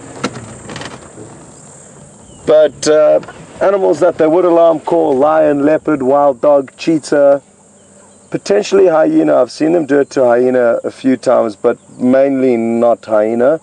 But sometimes animals do get confused and see hyena as more of a threat than they necessarily are. Birds of prey, monkeys will alarm call at. Big birds of prey, martial eagle, crowned eagle, a wide variety of predators, but we are not one of them, sadly. Well, actually, gratefully, because if they alarm called at us, it would be quite confusing. I'm just going to jump out for a second, folks. There were some male leopard tracks heading in this direction, just where I turned around. So I just want to establish which road they headed down at this fork. We've just come down the road on our right hand side here, Mumba Road, so if it did head down there, we didn't see it, so that's the end of that option. But if it did head down this road on our left here, then potentially we could be in luck a little bit later.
Okay, well, good news is it continued down this road. I had to go quite far because the road is quite overgrown and not very sandy, therefore making it difficult to see the tracks.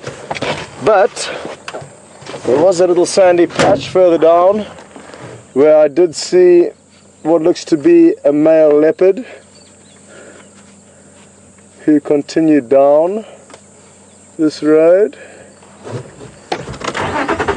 How early it headed down this road last night, so I'm not too sure, but I'm confident in saying that it did head down this road sometime last night. Excuse me.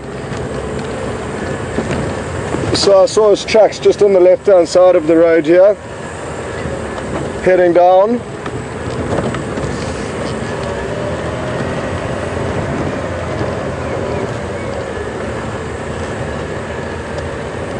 Please, Mr. Leopard, be around one of these corners, lying in a tree. It's a simple request. Mother Nature, if you could assist, we'd be very happy. Folks, I still haven't seen a leopard up a tree since I've been here, and it is beginning to get on my nerves a little bit. Hence the special request from Mother Nature. As I did mention earlier, it is a good time of year to see leopard up trees, especially the marula tree, where they get good shade, and by being elevated they get a good breeze coming through, so they aren't blanketed by the thick grass as they would be if they lay on the ground.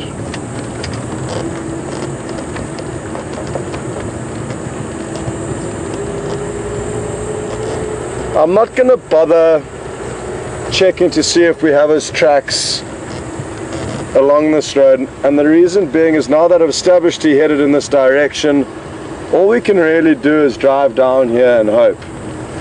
if we had more time and I didn't have to stay on the vehicle, then we could take it very slowly and try and follow each individual track to where it takes us. But that's a very time-consuming process, and a process which I would not be able to do, as I would be leaving you stranded. So that is the science behind that.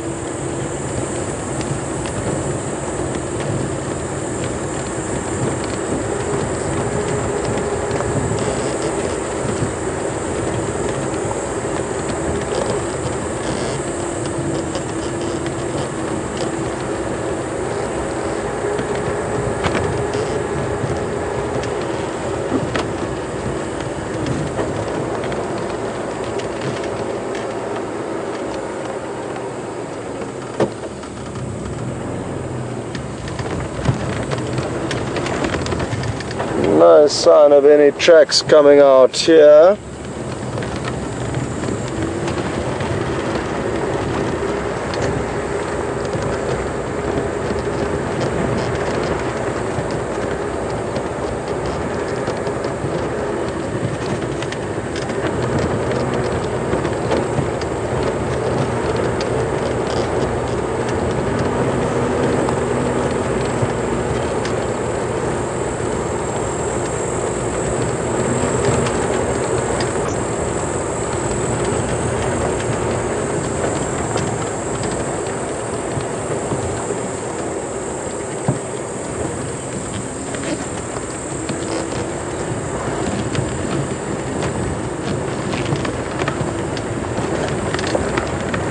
We've been lucky in the amounts of tracks that we have seen this morning, despite a lot of them having headed through our property and out onto various properties that we do not have access to.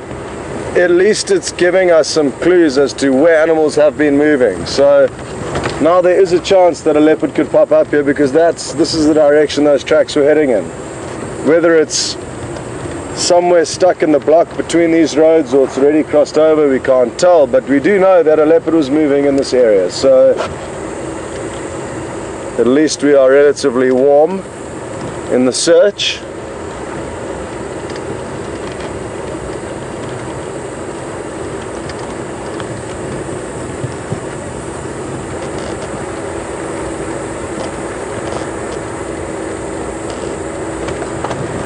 Just got a question come through from Liam. Good morning, Liam. And Liam has asked, how do we differentiate between male and female tracks?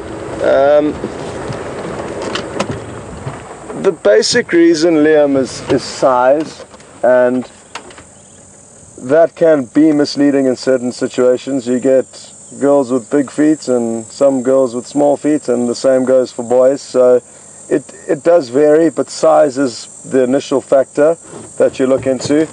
And another part you'd look for in the back pug, so the palm of the leopard. All cats have got 3 lobes, which are very distinctive, which dogs only have 2 of on that back pad. And on the pad, a female would have a lot more of an angular shape, so more triangular back pad with less rounded curves, whereas a male would tend to have a slightly more rounded back pad. Hard to describe now. It would be better if I could draw it for you, but sadly I don't have a pen here. But the size and, to a degree, the shape of the track would be the 2 contributing factors that lead you to determine whether it's male or female. So yeah, sometimes we get it wrong, but we look at these tracks a lot. It is essentially our newspaper that we read in the morning, so over time you do get to make relatively accurate guesses as to what animal you are tracking. I hope that does answer your question, Liam. It is a good one.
Oh, we have some more elephants.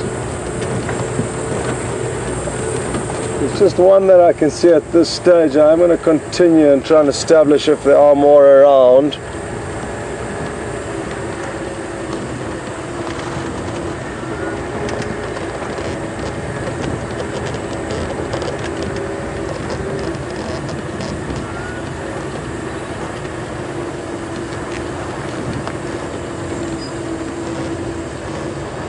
Colleen's just asked, good morning Colleen, what insects we can hear in the background, and they are cicadas, or cicadas, as you may pronounce them in America. I'll switch off so that you can all have another listen. I mean, it really is incredible the amounts of noise these small insects generate.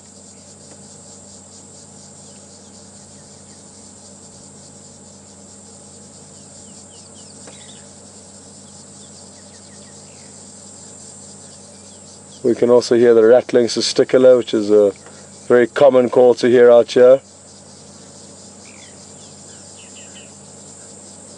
which is a small brown bird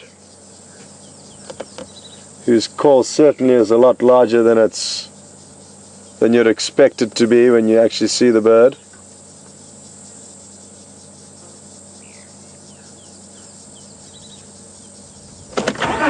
The bush is alive at this time of year, folks. It really is. From the plant life, bird life, insect life, it really does come alive in the summer. Quite a different experience to be here in winter.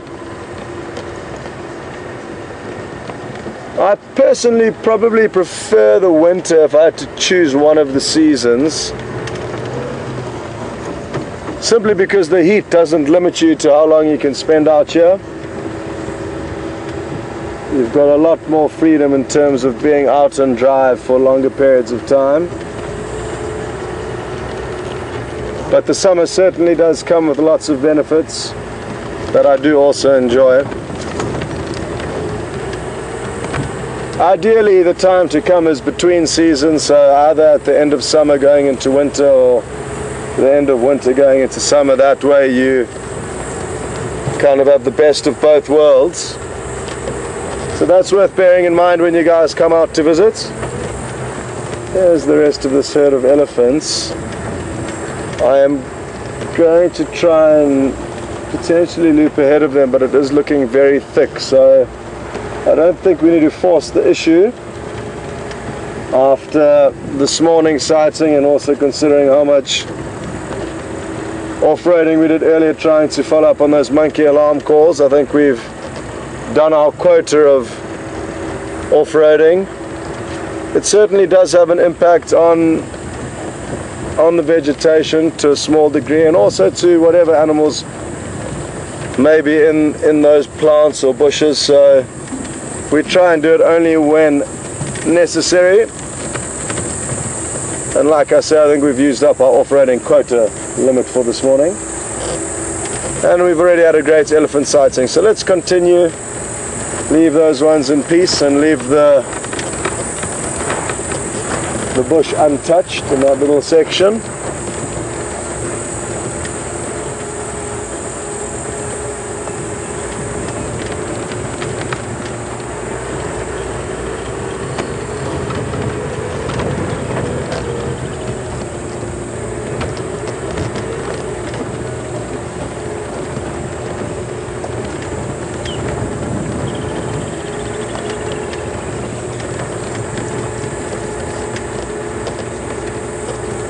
Just giving a thumbs up to Alex in the control room. He's devising a master plan for the last 20 minutes of this drive, with which I am approving with a thumbs up.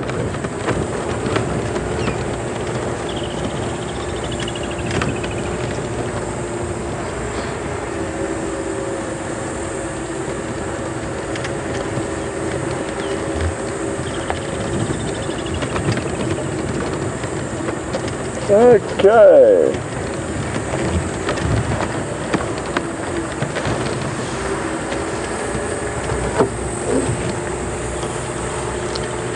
I think in the last 20 minutes, folks, we're going to head back to the area where the leopard was last seen and try our luck there. So let's stick to that as a plan initially.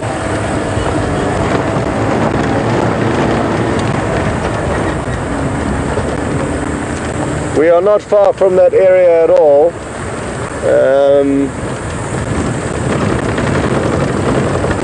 Twin Dams is just on our right hand side, and that's where Mark did establish the first sighting of this leopard.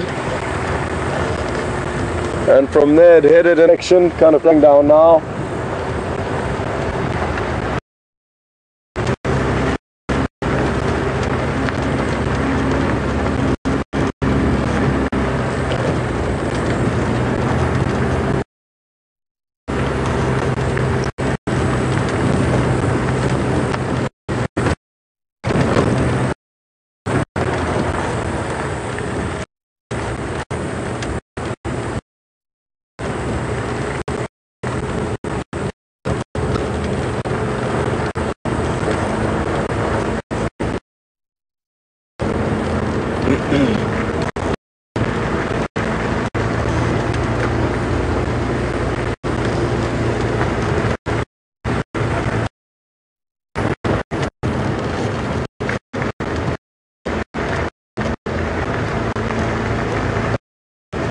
In the next few days I am going to be heading off for a few days break, and mainly to actually go and see a friend of mine get married down in Cape Town, so that will be wonderful.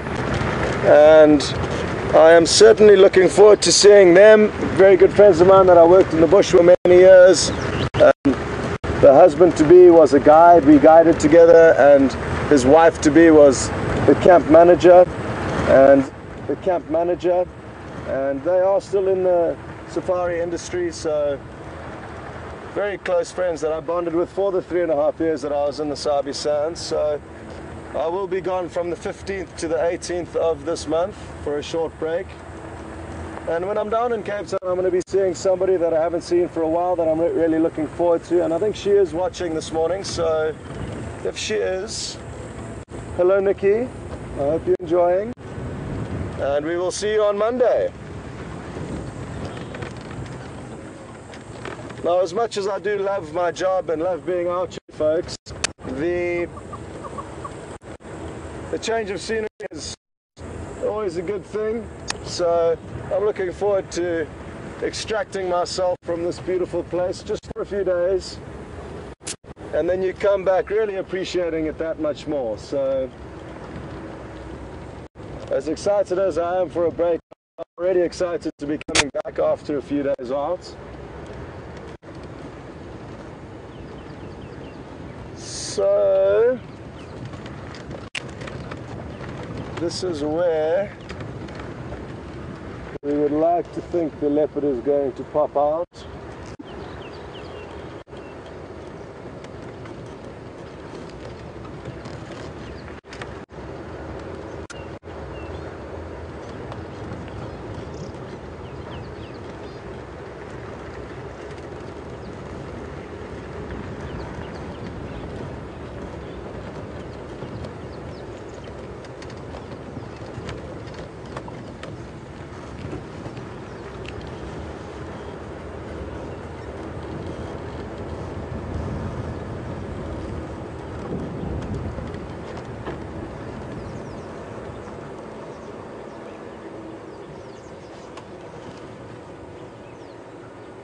Just go again with that message, please.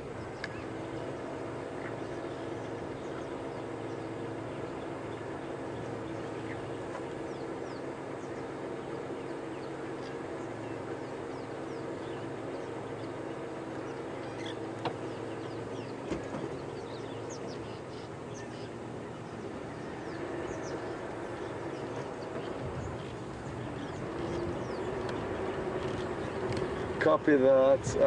So it'll probably not be worth rushing there by the time we get there, considering where we are.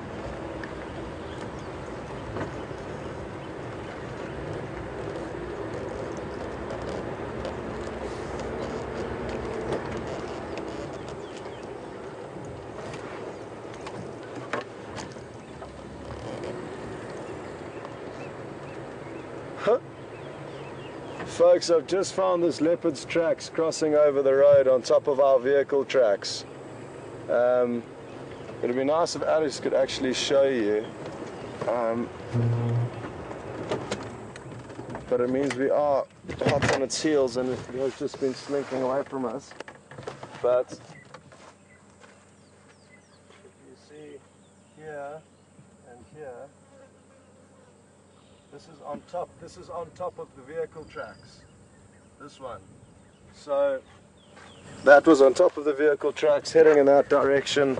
We are not far behind it, folks.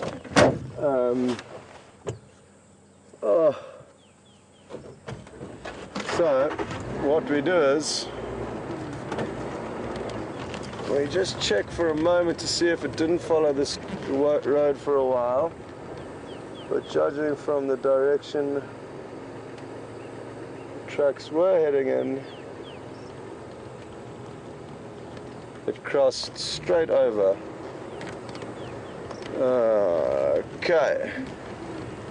And now we drive off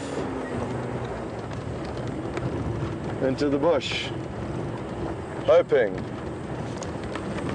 to find this animal sleeping not too far from where we are. Oh, ideally not sleeping, ideally actually up and about doing something, but there's a small pathway here that I'm guessing it did follow.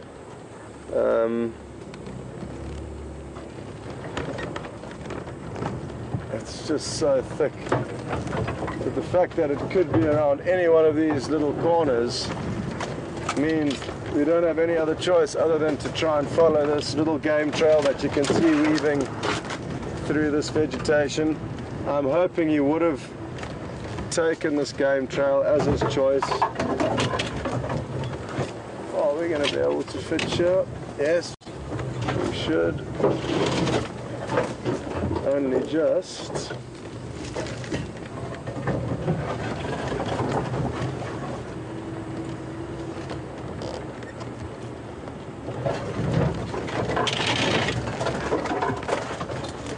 Come on, Mr. Leopard. Where are you hiding? It's incredible to show how we drove that road in anticipation that it was heading in that direction. Earlier we drove through the block looking for it within the block, didn't come up with anything, and then sure enough, moments later he decided to walk exactly on top of where we had been looking for him. Interesting that it continued to move in the heat of the day, but again it shows that they do move during the day and can hunt during the day. It's not just it's not an entirely nocturnal animal, as a lot of people have been led to believe.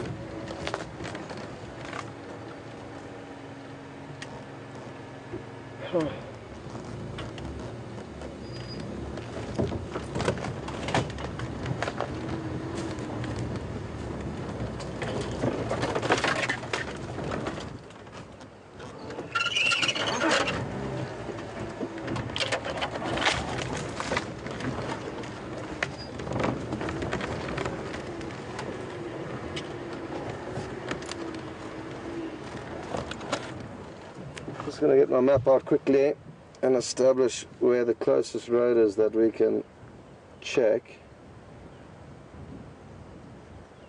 because now we are in no man's land.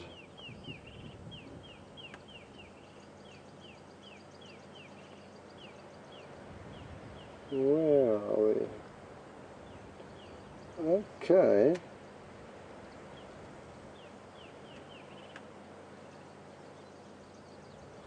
We are very close to Treehouse Road, so let's get onto that road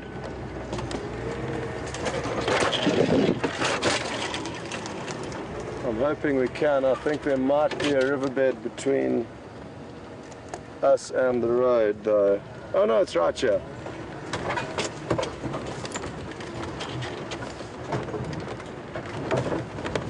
Well, that was a luck.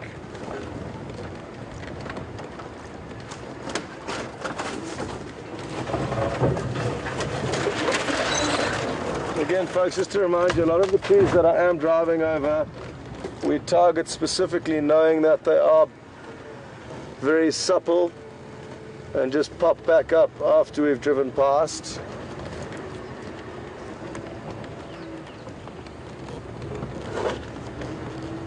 Wow, wow, wow.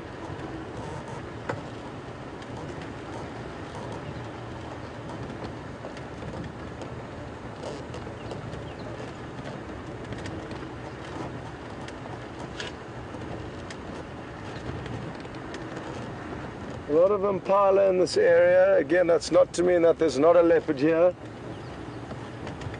People often assume that, well, if there's impala that are relaxed, there's no predator around. But what you need to remember is that in order for a leopard to catch its prey, they need to be relaxed and unknowing that it's there. Oh, there's a little duiker lying down in a perfect window that we could have showed you.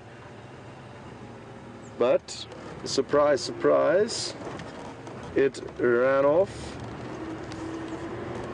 The duiker are a difficult one for us to show you. They've got a very shy nature, so they typically tend to disappear before we can get the camera onto them. Impala, just to warn you, my friends, there was a big leopard heading towards you, so bear that in mind. Not that I want to take sides here, but I just thought I'd let you guys know.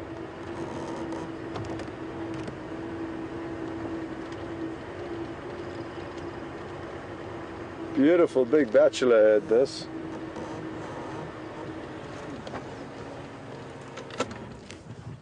Of all shapes and sizes, but it appears to be made up entirely of men.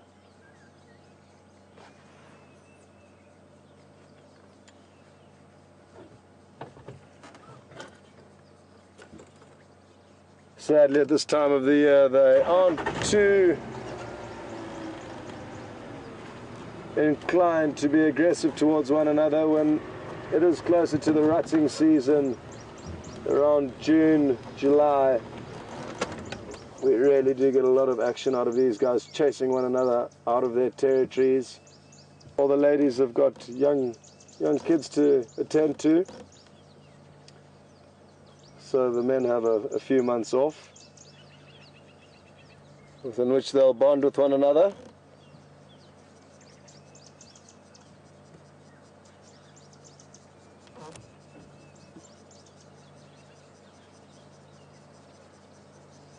Well, good to know that for this afternoon we can certainly plan to spend some time in this area, hoping to find a leopard again.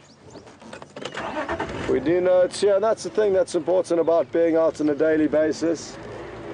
You keep track of where animals are moving. Even if you don't see them, at least you've got an idea of where they are. Whereas if you're out of the loop for a few days or even a morning, it throws you off sync and out of kilter. So, okay, a fairly substantial herd of buffalo bulls here. So I think we should just spend the last 5 minutes with them. A relaxing way to end off the drive, watching them get comfortable for probably how they're going to spend the rest of the day until the afternoon. The individual on the far right of the screen is battle scarred, missing half of its horn.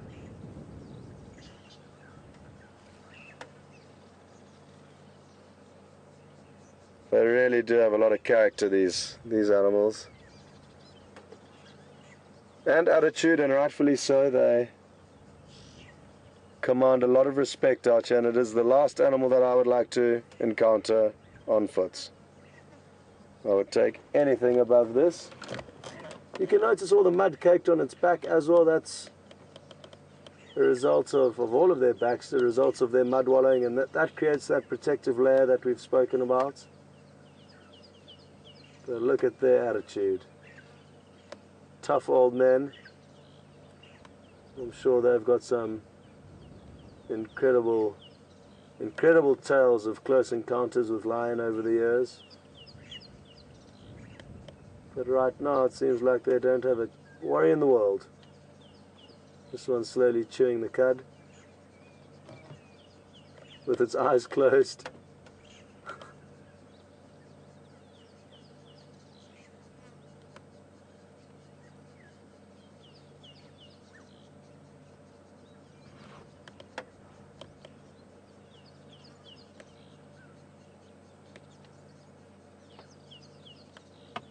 It's interesting that some of them are in the shade and some in the sun. But I guess just like humans, some people take an umbrella to the beach and others don't.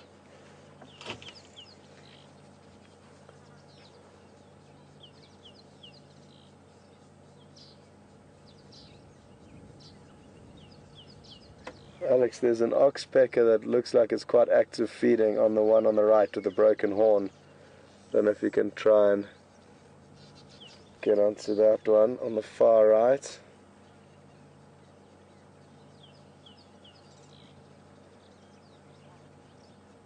It's right in its ear now. Oh, oh, oh, trying to hang on. Now it's holding onto his eye. Oh. Let's keep an eye on that one. That one looks like it might provide us with a bit more entertainment.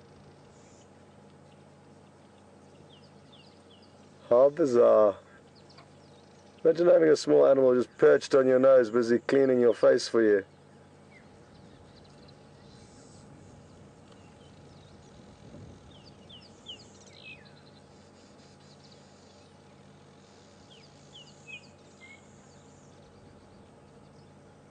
Let's see here, it's going to go into the ear, I think.